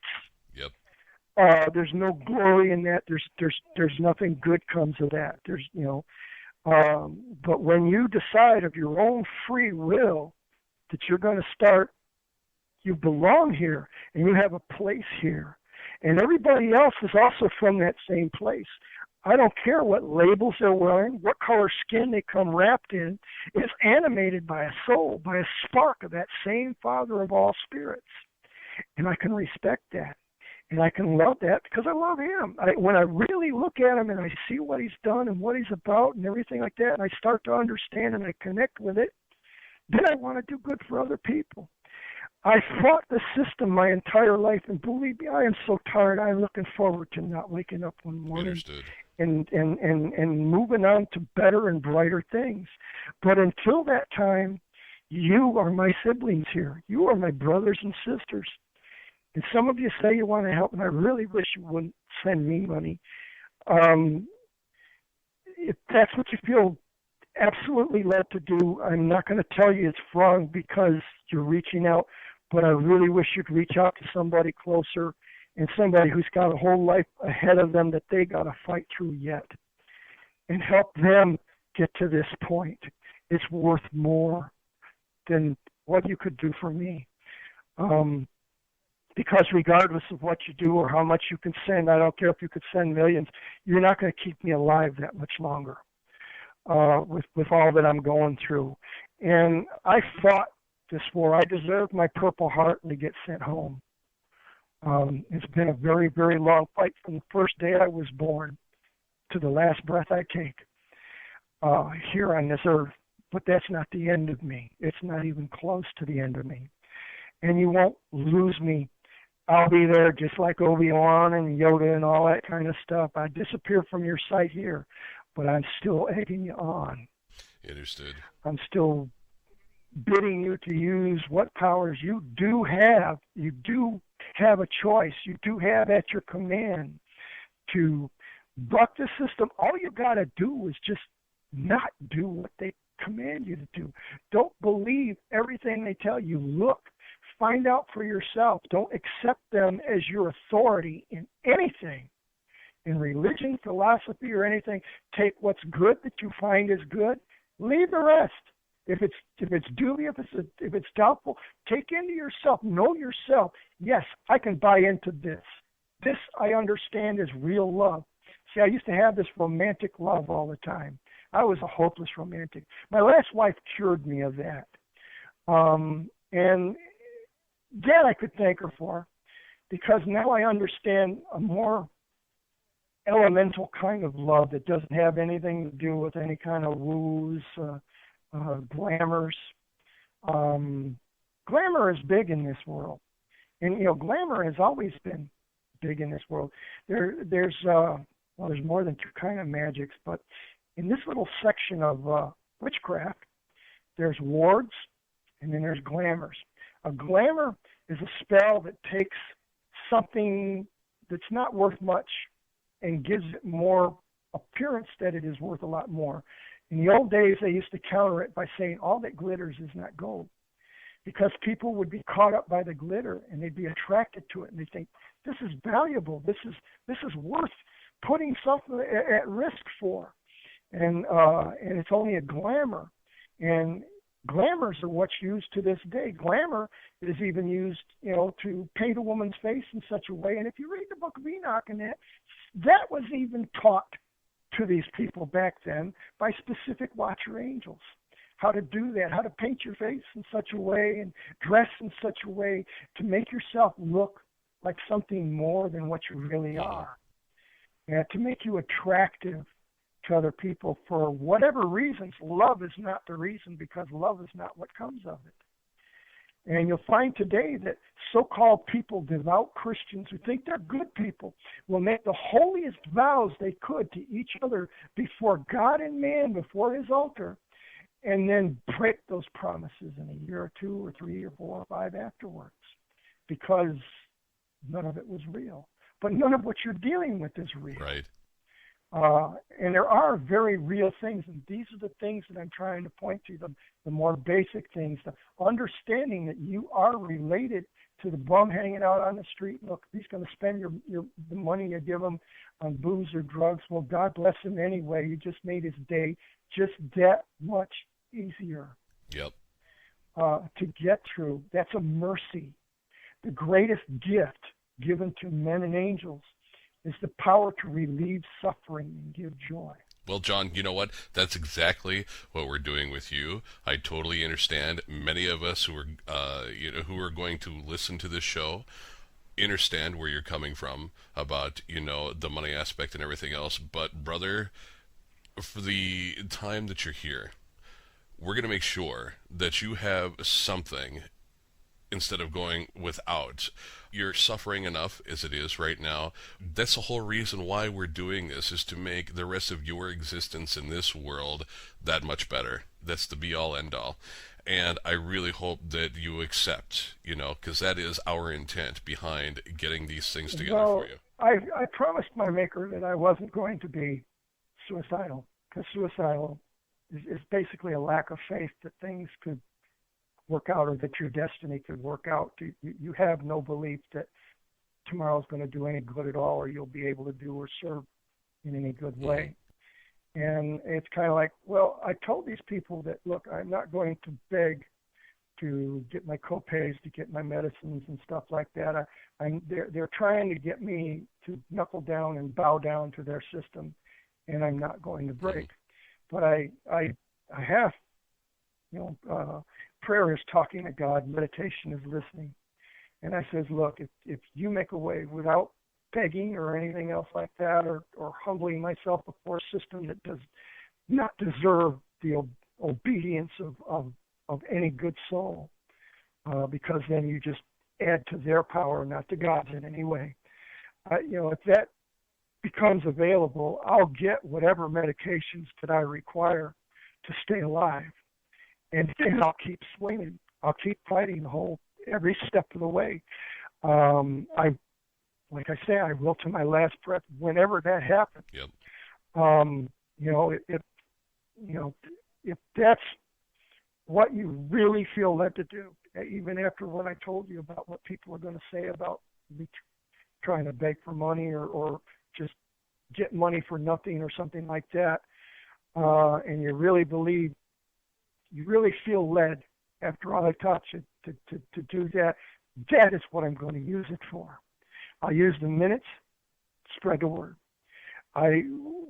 Whatever monetary funds come that I can actually use, I will go out and replenish I'm out of most things already. I still got insulin, but it's taking massive doses, and I'm still at 300 and 400, and I really can't last long like that. I've already suffered damage from the last 2 times, so I don't suspect it's going to be much longer this way, but I'm not worried about it. I like I say, if I get to leave, it's a blessing. If I get to stay, well, I'm just going to continue fighting. That means maybe I'll wake up 1 or 2 more souls, and God knows every one of them's worth it. These are the things that are precious to Him, not your money, not your property. You don't even own your property here. Fail to pay these petty gods the taxes they charge you. And I don't care if your great-grandfather paid it off ages of generations ago. They take it away from you. You don't own it anymore. They do. All right? So anything you have, they'll take from you. Hey, I found a roach in the ashtray of your yacht. It's gone. Your yacht, the trailer that took it there, the truck that pulled the trailer to take it there, the boathouse that you kept it in, it's gone. They take it all on anything that they want. There's a reason Lucifer is called the god of this world. And if you look at pictures, Google her. Her name, look up the Baroness Philippi Rothschild. Baroness Rothschild. You will see her with golden medallions of this horned god, and it's not the pagan horned god, it's Lucifer. They are Luciferians. He is the god of this world. If you're Christian, did you ever wonder in that verse of the Bible where Jesus is fasting and Satan takes him to the highest mountaintop and says, look, if you'll bow down to me, I'll give you all the kingdoms of this world? Did Jesus look up at him and say, they're not yours to give? No, he did not. He didn't argue the point. They were Satan's to give. He does had this. You know, in the earlier scriptures where it says the dragon swept a third of the stars with him into rebellion, well, this planet is among those stars that went into rebellion with him. This is his. It always has been. And Jesus says, be ye not of this world as I'm not of this world. And if you're not of this world, the world's money and the world's allures are not the things that attract you. It's the things that are real. It's not matter. It's the spirit, the consciousness that defines the matter that is important. And when you wake up to learn this, you people might turn into even bigger and better witches than me. And he said that there was going to be those of us that would do greater things than even he did in his day. And I don't believe I've done that yet, but some of you may, when you really wake up to the truth and the lies no longer affect you. And you walk, people think it's like, wow, it's like supernatural. He does this against all the laws that we know are true. Well, it's because the laws that you know are not true. But there are laws it is. And magic is doing things according to that law. That's the real deep magic. That's when a wizard who's a 33rd degree Mason, to you is, to me, he's like barely in the junior high. He's missing things. There's things he'll never know that you can learn now, or that you're learning even just from this radio show. Things they'll never be aware of, power they'll never be able to reach for because they don't know it's there. They're blinded to it. You know, if all these rich people, like, you know, you've read the Georgia Guidestones where they want to, reduce the population of the world down to, about 500 million, 500 million people, so they can rule them as gods. Well, the thing is if all those people died and just left nothing but the royal families and the illuminist elite, you know what they would be reduced to? Because this is how they validate their existence. And they have for generations upon generations. They're slaves to it. They would take to digging up graves and stealing the pennies off the eyes of their dead because they can only validate their existence by how much money they can take. They could take away.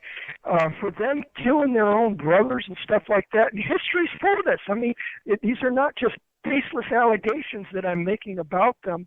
If you take a look at the history of these things and look at them, this is what they do all the time. If you want to look at the beginning of Rome and they give you the mythology about Romulus and Remus, well, Remus got killed so Romulus could take the power.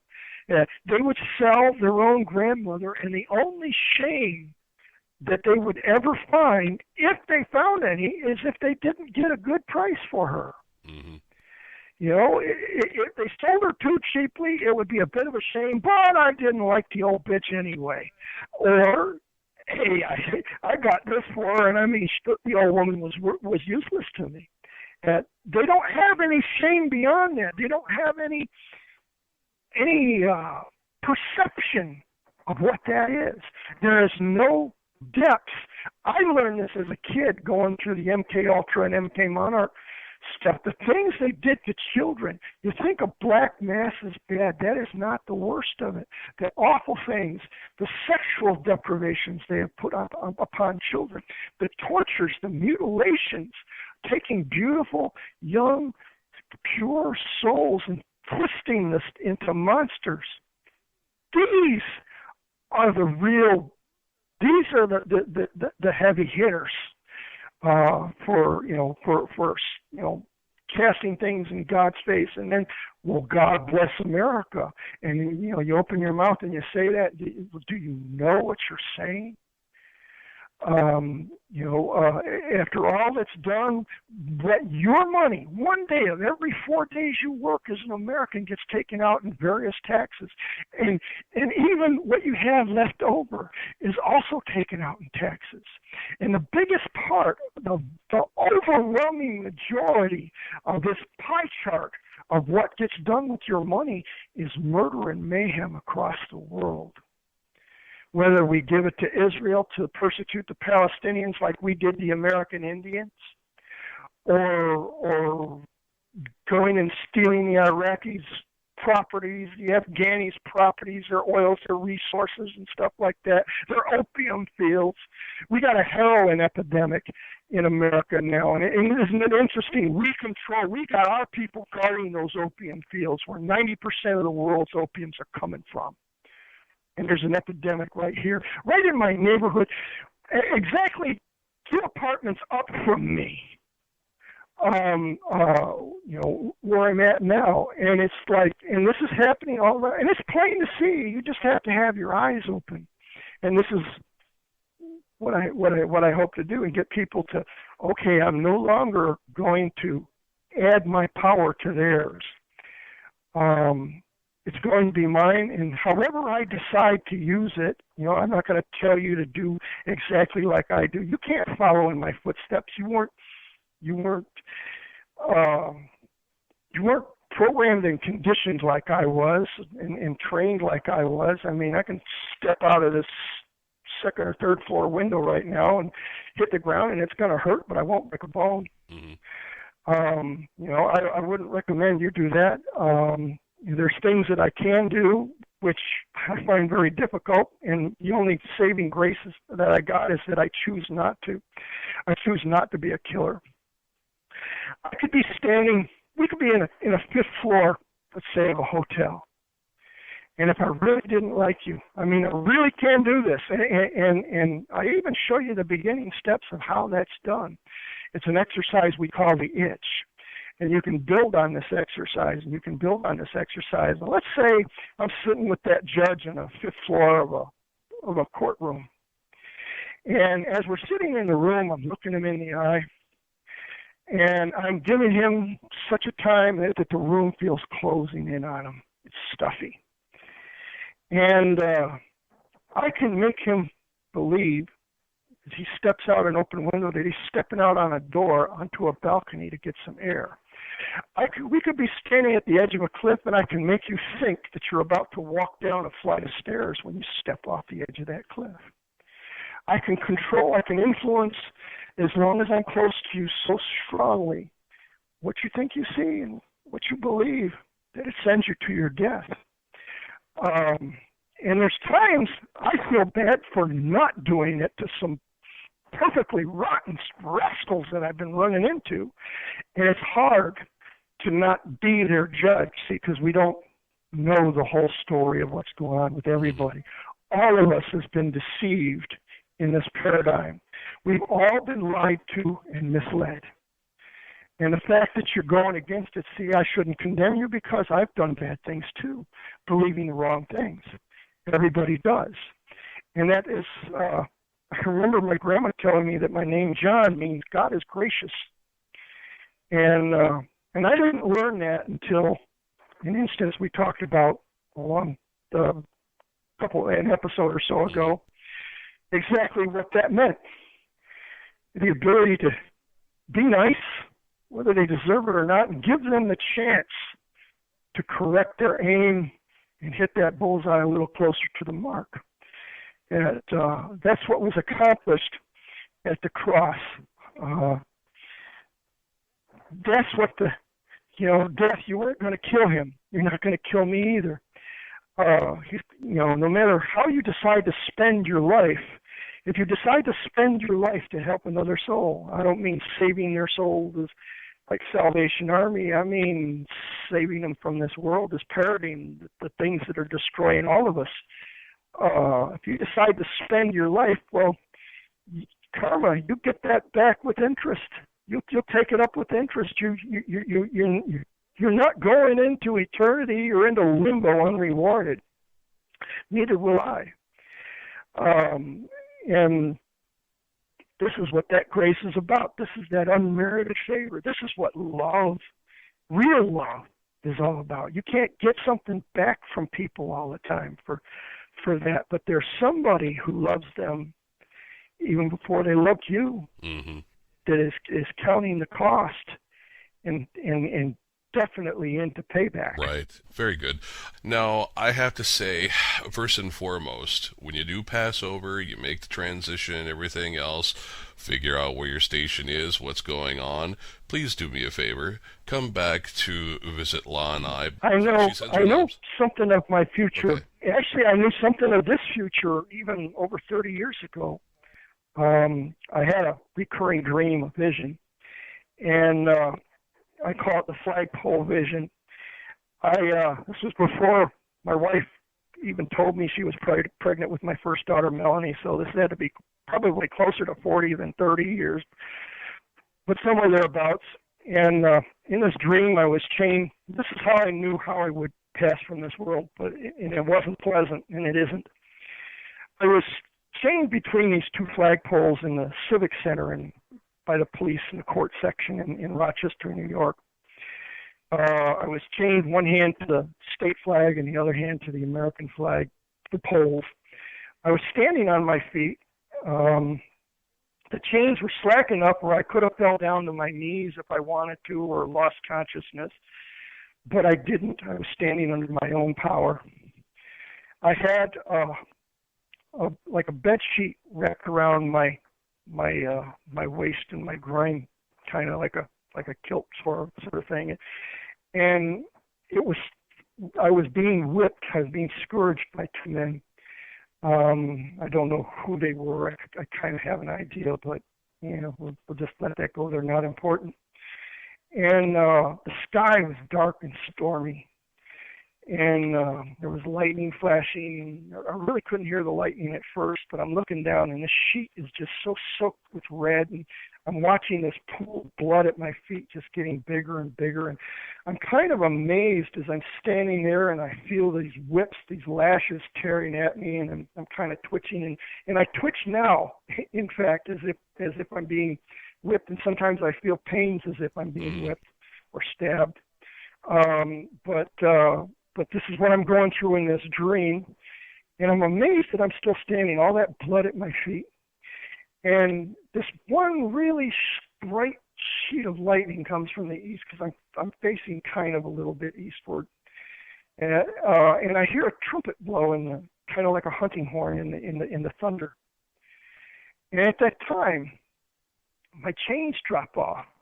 My skin, which was torn to shreds from these lashes, is clean and whole, just absolutely, just beautiful, not even scars on it. And the bloody sheet has now become a silken kilt that anybody would be proud to wear. It was beautiful. And the people that were whipping me, the two guys that were whipping me were freaking out. They saw the chains drop away, and they knew if I ever got loose from those chains, they were dead men. And that's it. It really is the truth. But I didn't kill them. I turned around and I looked at them, and this was what was bizarre to me at the time, was I said to them, "Greetings in the name of the Lord." And I had no idea why I said that. I had no idea for years why I said that, actually. But, or why I would say something like that. But that's how the dream went. That's how the vision went. And it repeated numerous times over the years. And I knew that when the day would come, either the transition or the day of my death, I would be in a situation kind of bound and chained and in a great deal of pain and not liking any of it. And that is precisely where I'm at now. But I've also had visions after this of where I'll be afterwards. There's going to be a war. Things are going to get a lot darker before they get brighter, no matter how many of us wake over. I keep kind of hoping that we'll reach a tipping point where we don't have to go through that. It's happened before. It happened during the time of Jesus' crucifixion. It could have went very, very bad, but it didn't. See, the future's not absolutely written in stone. We do have choices. We're not puppets. I keep hoping we reach a tipping point where the rest of this doesn't have to happen, but it is going to get darker. There is going to be a war. And this verse from Isaiah, which I didn't know so well back then, but I know now, about these unicorns coming down from the mountains, just dripping in blood from, it's the day of the Lord's recompense, and that unicorn is a war animal. it's the antithesis of a dragon, the polar opposite, actually. So in this war, I have a place in this war. Oftentimes I get called the eighth unicorn. Sometimes I get called the stainless steel unicorn. But it always has something to do with the unicorn. The month in that I was born in was the month of the unicorn. If you take a look at that chart that I did up for the astrological wheel about parting the veil, you can find your own astrological sign or your Celtic birth sign as well in there. But mine's the unicorn or the flaming spear, or it could be a Leo or any of those things. But after this battle was over, the world wasn't ended. The world was still going, and the world needed to be put back together, and people needed to be ministered to be taught a new way to live, the best way. And during these times, the prophet, I think it's Isaiah or Ezekiel, saying that basically at the tender age of 125, the human being of that day will still be considered a child, and that the child will be able to stick his hand in the cockatrice's den and not be hurt. So a lot of things that used to be the rule before is not to use anymore. And in this dream, I'm up on this mountaintop and I'm looking out over a large stretch of land, and it's just beautiful. And I'm not dressed in my black and black as I almost always wear. You almost never see me without it.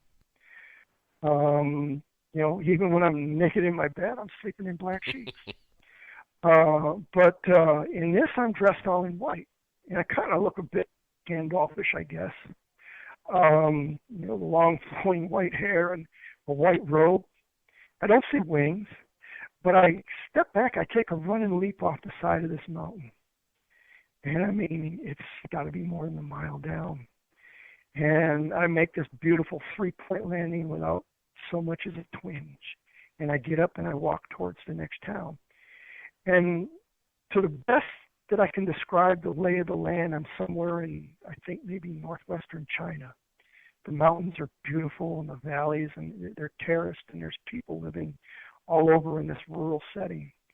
And I look a lot like a 7-foot tall Pai Mei, white hair and the kind of fierce features in that. But I teach these people. I take them in as my children. I love them. I teach them. I teach them the right way to be. I help them find ways. Nobody's going without food or anything that they need. They're loved. They're cared for. There's a new power base in the world centered in possibly what they call a New Jerusalem. Not the old one. Absolutely not the old one. It could never be. But there's people like me all over the world, and they're helping these other people. So I'm always, or at least for the next 1,000 years or so, I'm going to be a teacher and a lover of men's souls, and one way, shape, or form. Even if I leave this world, at least for 1,000 years, I'm coming back. What happens after that, I'm not entirely sure, but that much I saw. It's kind of hard to imagine leaving this world without. There won't be a God bless America on my lips. It'll be more of a goddamn America. And I'll mean it as sincerely as anything. But I also know something about these other bright souls that were waking up. You don't deserve, nor are you going to get. During these last days, angels are the chiefest part of it. One thing, there's more said about this time on earth than any other time in creation. And now, when they say the words angels and demons, think ETs, think extra-dimensionals, extraterrestrial, whatever. You've had the flocks of UFOs show up at missile silos and stop them.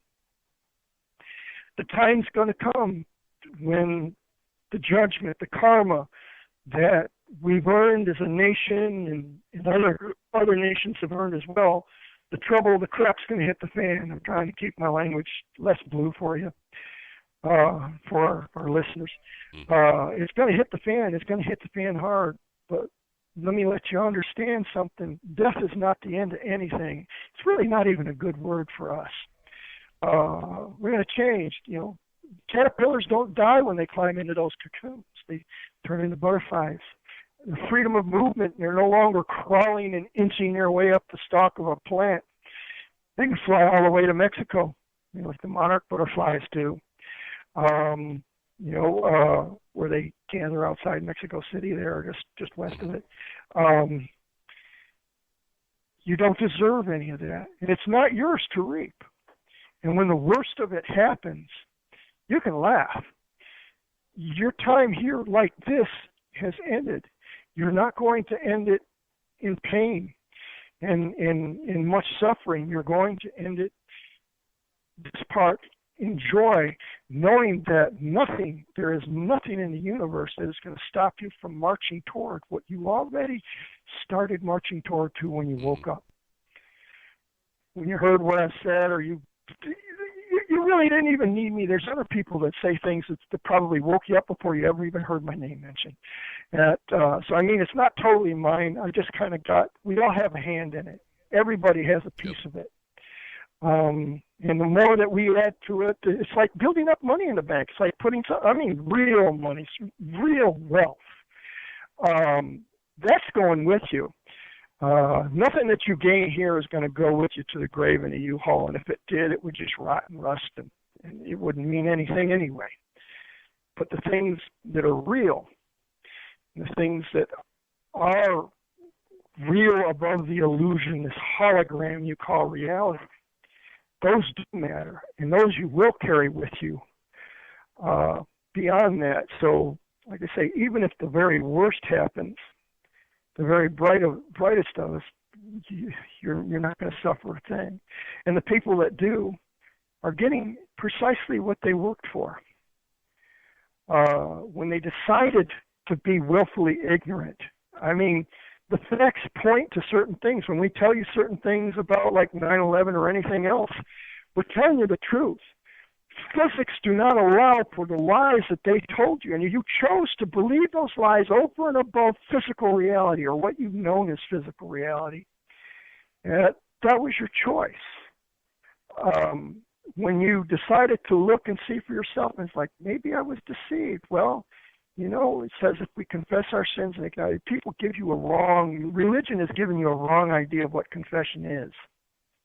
And who can really forgive you or anything else. It's really twisted what they teach in churches or anywhere for most of this stuff. Everything about our paradigm that is allowed to exist and thrive in this world is a lie. It's a deception. It's an illusion. But there are some underlying things that are truth. And he says, well, if we confess our sins, we acknowledge, when you acknowledge you got a problem, that's the first step. Hey, I'm an alcoholic. Well, that's the first step to fixing it. Decide not to be an alcoholic. What steps are you going to take? Well, you can't become one instantly, but what steps can you take to no longer be one or be under the power of that?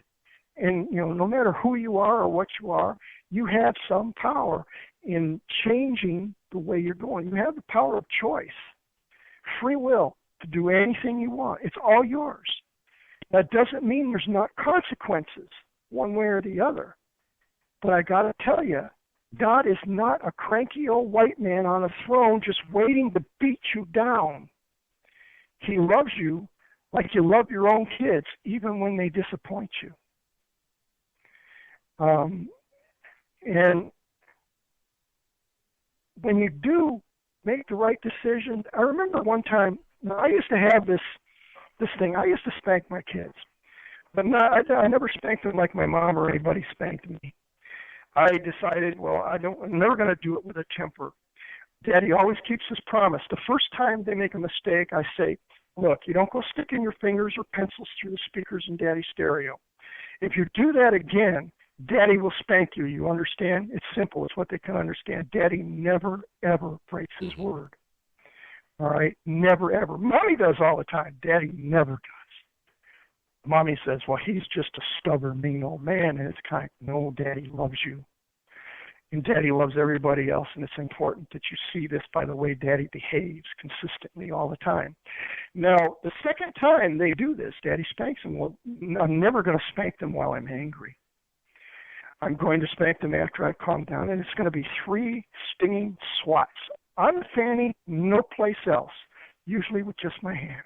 They're going to sting, but it's going to go away. There's going to leave no bruises, no cuts, no broken bones or anything else.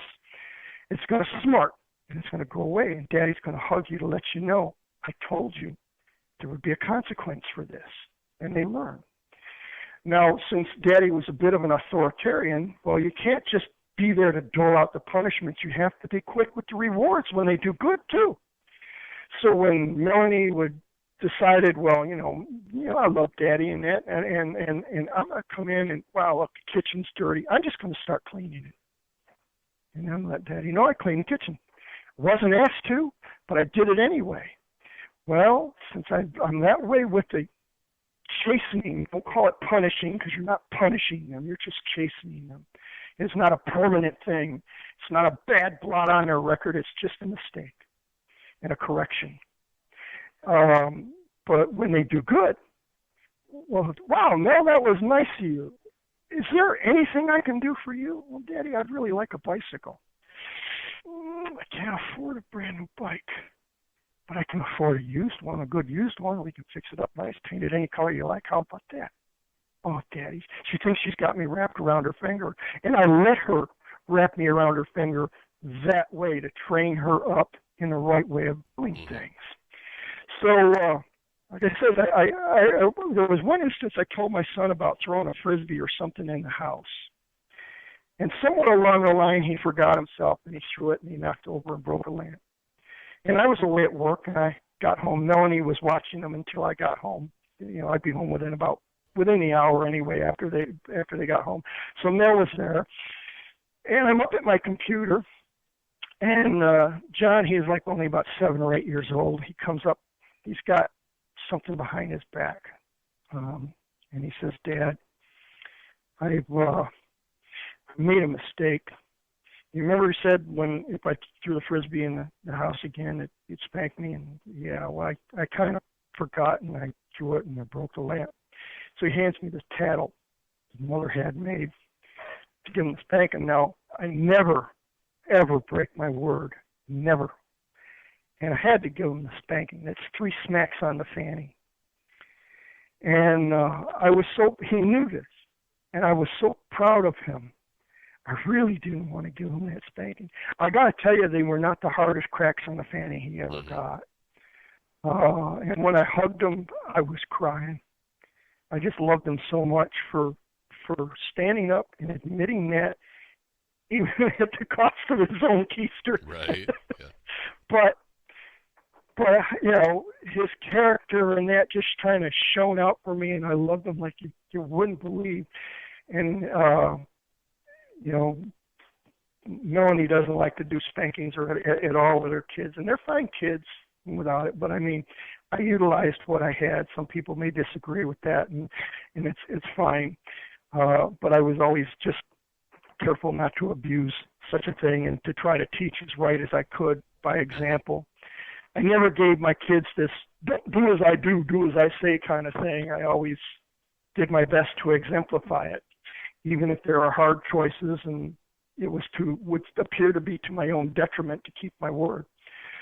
And that I thought maybe John had learned that, but the Army untaught him that. And I'm very much grieved for my kids these days. They're more under their mother and the church's wing and the Army and the government, and it's like they've all been taken away from me and left me out to pretty much die alone. And it's kind of like, well, I kind of knew I was going to die alone anyway, but even then, not alone because I'm connected. I found mother, I found father, I found my place in the universe. I was happy enough to be my sibling's big brother. I was so happy to be my children's father.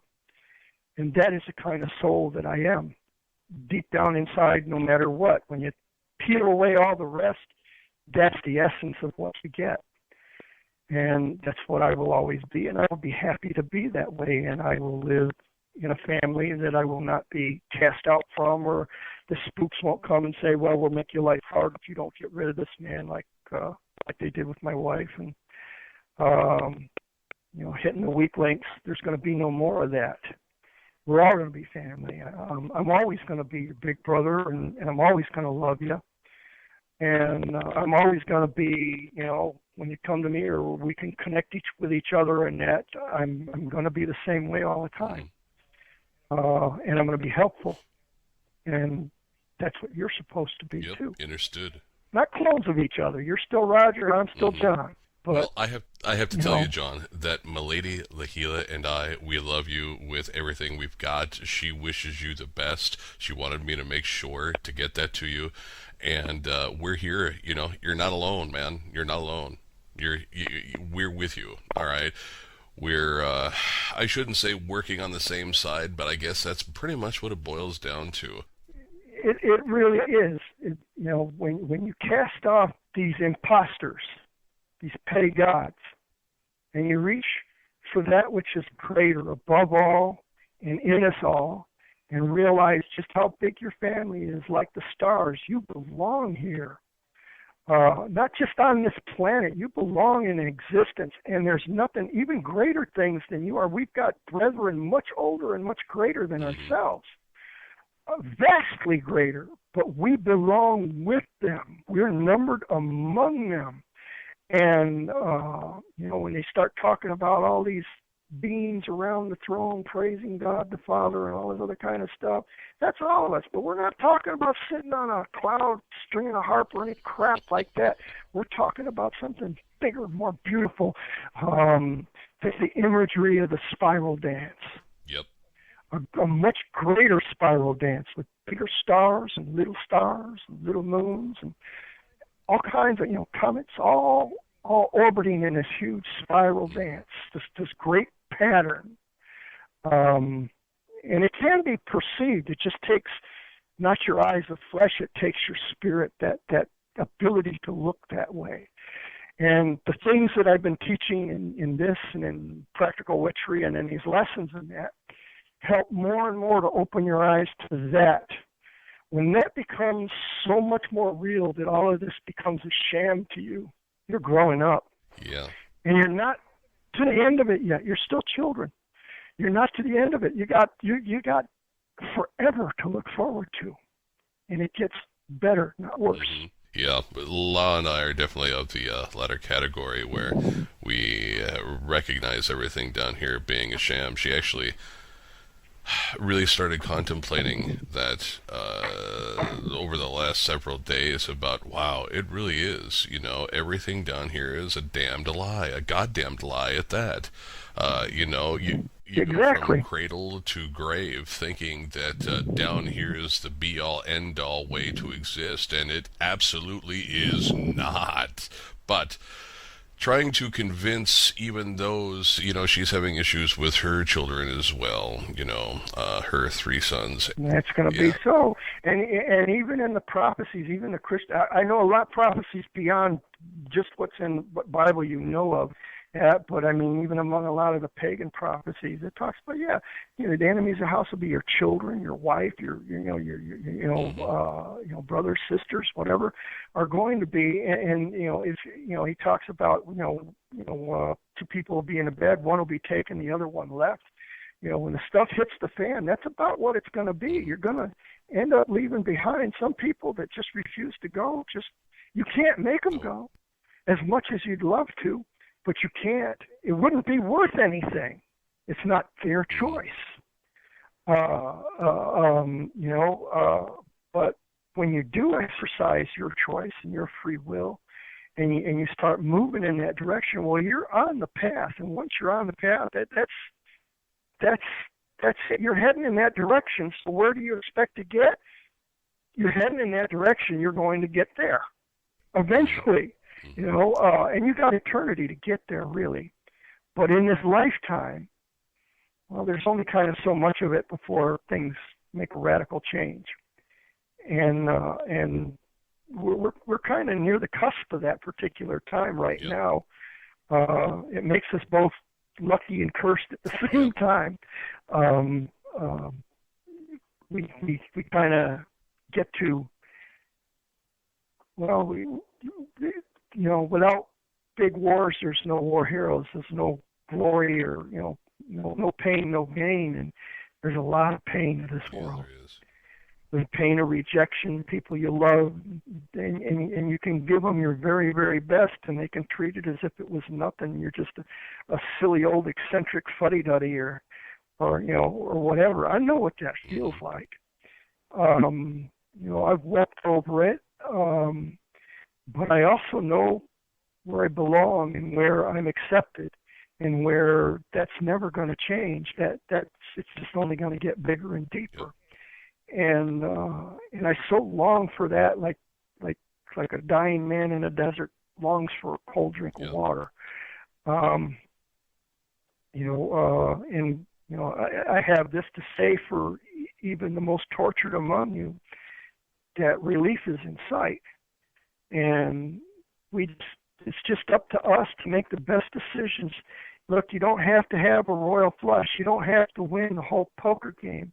You're destined to win it anyway if you just play the cards you were dealt to the best of your ability. That's what God's grace, unmerited favor means. I did my best. It wasn't good enough. No matter. You're good enough to me. You're my child. Understood.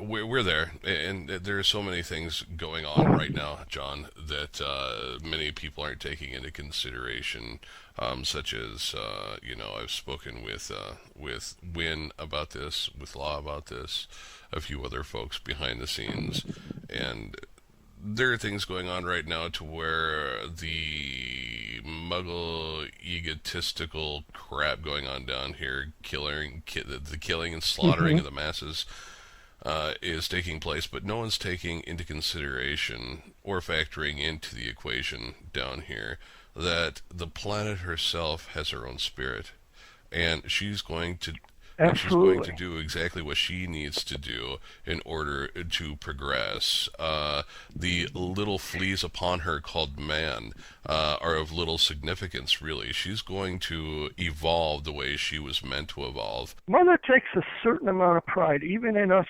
misshapen monsters. We were made into something by someone else interfering, but Mother loves us. We're still her children.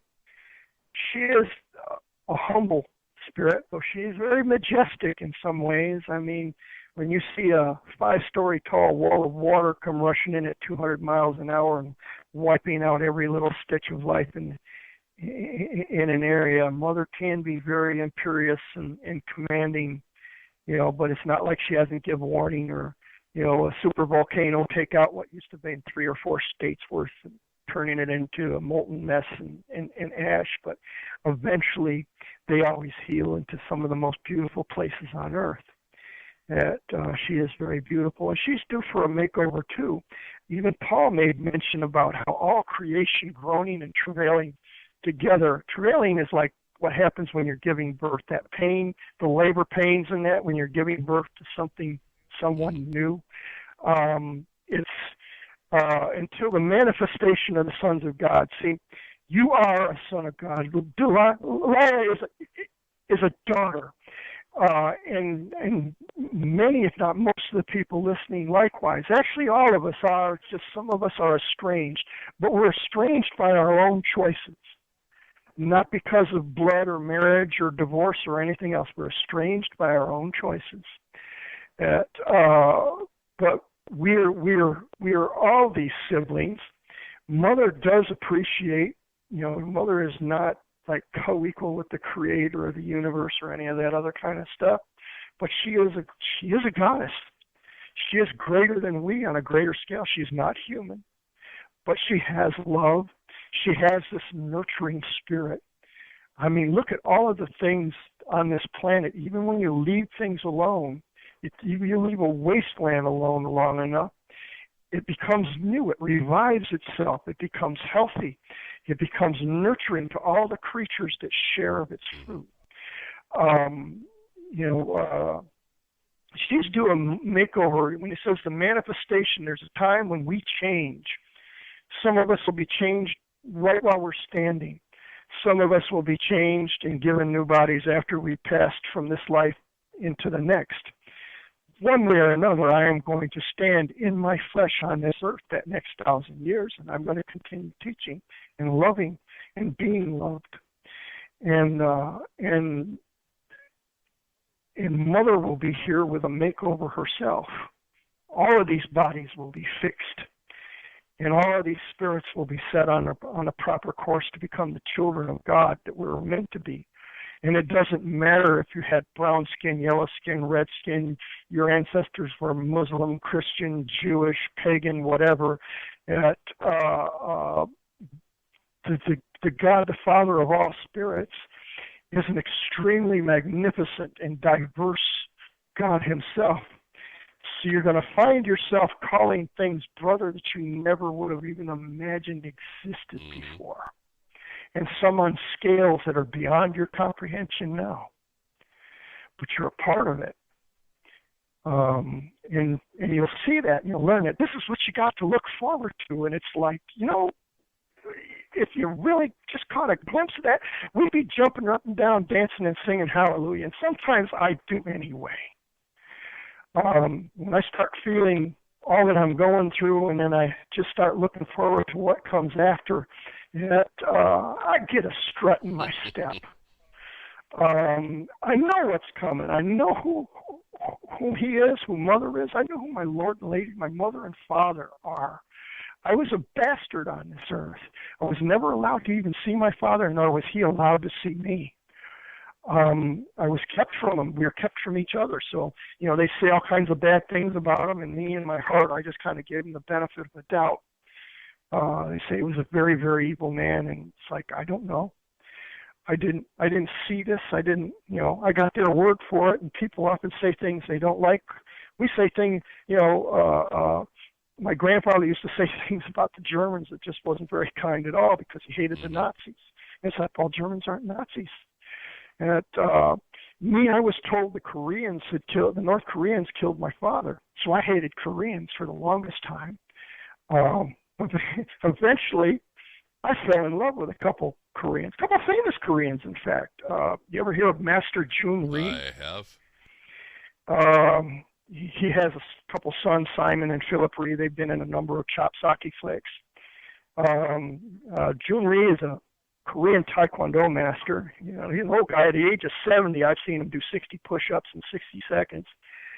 I was at a thing where there were a lot of masters present. I used to do martial arts exhibitions and too, besides fighting tournaments and that. So I got to meet a lot of other martial arts masters, and he was one.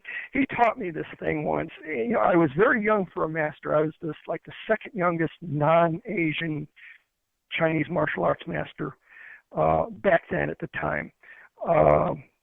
Second youngest by about 18 months, somewhere thereabouts. But he told me, and I thought he was just cutting me down at the time. Everything's ego back then. When you're especially you're young and American, master or not. And he says it takes a year to plant and grow a crop. It takes 20 years to grow a tree. It takes 50 years to grow a man. Of course, now I was only in my mid-20s.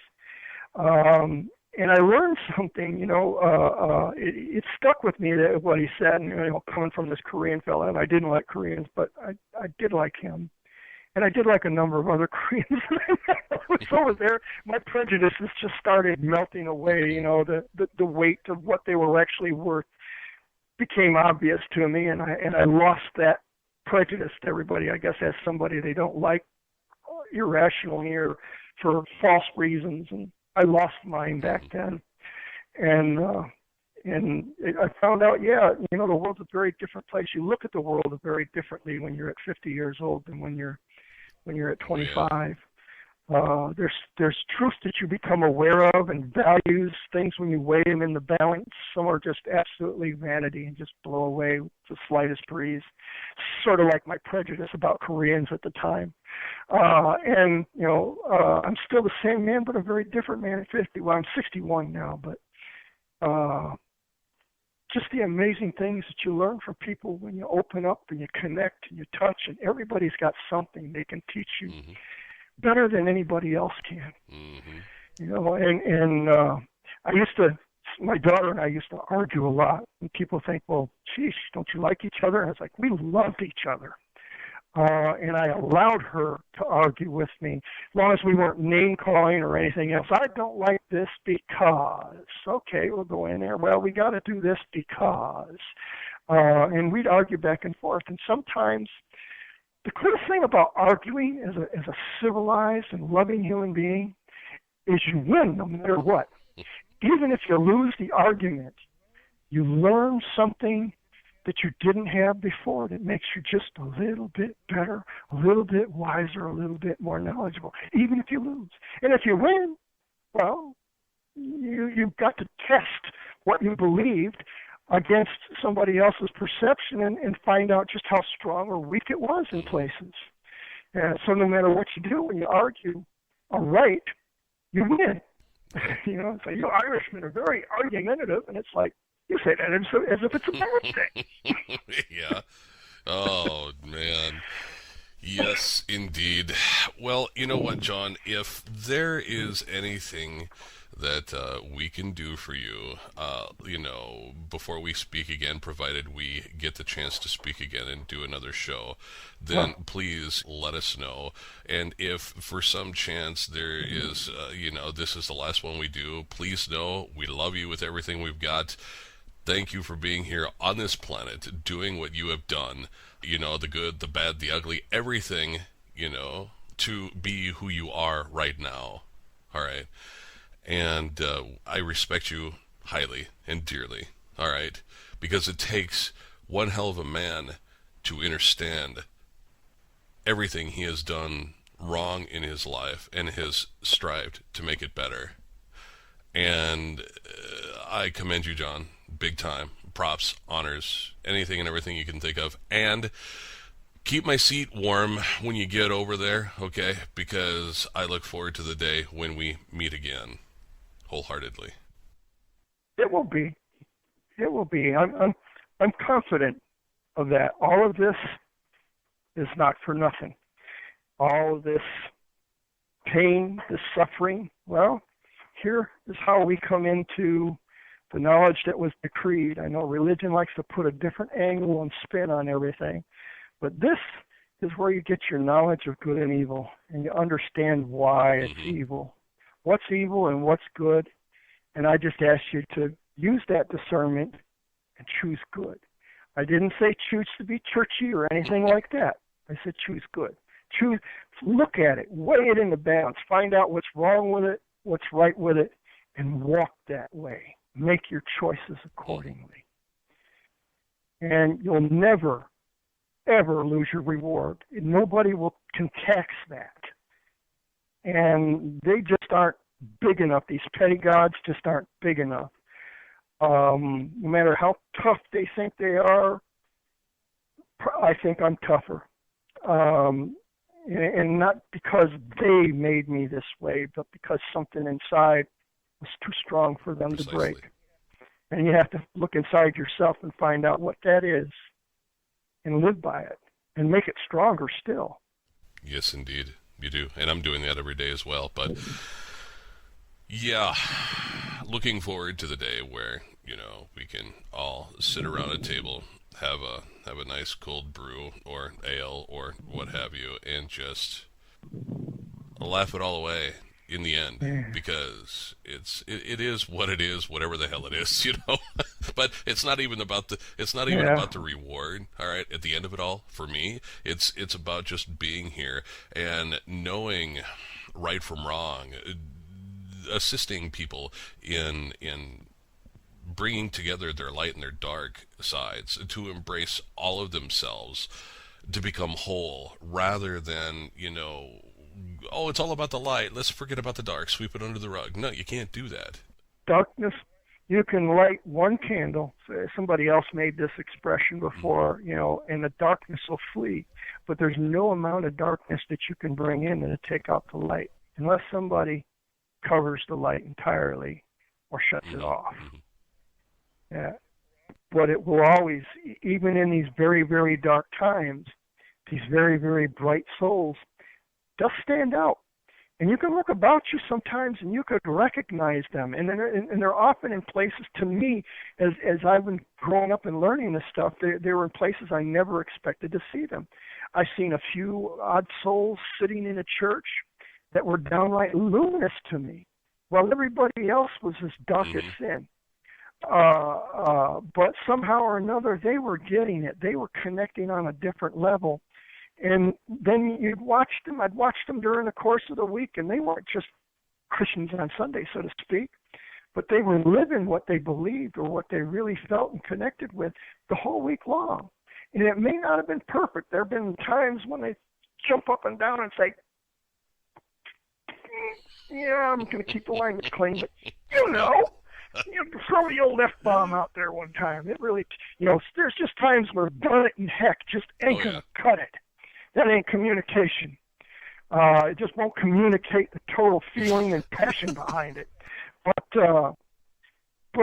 that, my grandma was by no means a perfect woman, but she was one of the most wonderful souls that I ever knew. And I miss her dearly. I miss Laura too. Every time I think of her. But that's not forever. That's not even gone forever. There's times in my life when I can still hear my grandma's voice reminding me of some lesson she taught me, and it's still there. She's still here. You say in your heart, but it's kind of like how many dimensions exist in the same place and time that you are right now. That are beyond what you can see, but it doesn't mean they don't exist and they're not there and they're not real. Yep, they are. And that connection between me and Grandma is still there. And the time's going to be when I can look at her again face to face. And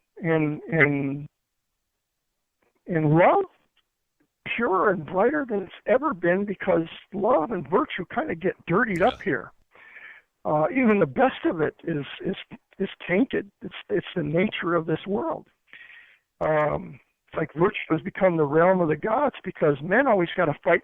Their first struggle is with themselves in order to attain any measure of it in this world. But we're going to rise above that. It's going to be that next new age after this, when it comes to its full close, is going to be a much brighter, much more promising, and it will deliver on its promises, not like campaign promises. Yep. That we get here. Indeed. Agreed and indeed. Brother John, it has been great. It's always great speaking with you, and I look forward to the time when we can speak again. So we're going to do our best in the meantime, during the time that you remain here, to make your life as comfortable as possible. Now, for any of you folks out there who listen to this show today, you can reach me via Facebook, or you can reach me via email at highlanderrsc@gmail.com. And if you are in a position to assist John right now with getting the meds and things, just assisting with making the remainder of his stay here on this planet a little more comfortable, please get in touch with me, and I will direct you to the best of my ability, and or get anything and everything that is given. We will get it to John as soon as possible. All right, because John, I do have your actual address and everything like that. Or people who are connected with me on Facebook, they can reach me in that way, shape, and form as well, and I can we can work that way. So, with that, John, we wish you a great remainder of your Sunday afternoon here, Supermoon Sunday, if you will. Is it Supermoon Sunday? Yes, it is, as a matter of fact. And wow. and just keep doing what you do best. We love you, and we will talk. We'll talk to you again soon, most definitely. Okay, you have a good day, and I'm gonna head into the library and answer my emails, and Facebook, and enjoy whatever day that I can before I end up sleeping the rest of it away. All right, you have a good one, brother. All right, thank you. you.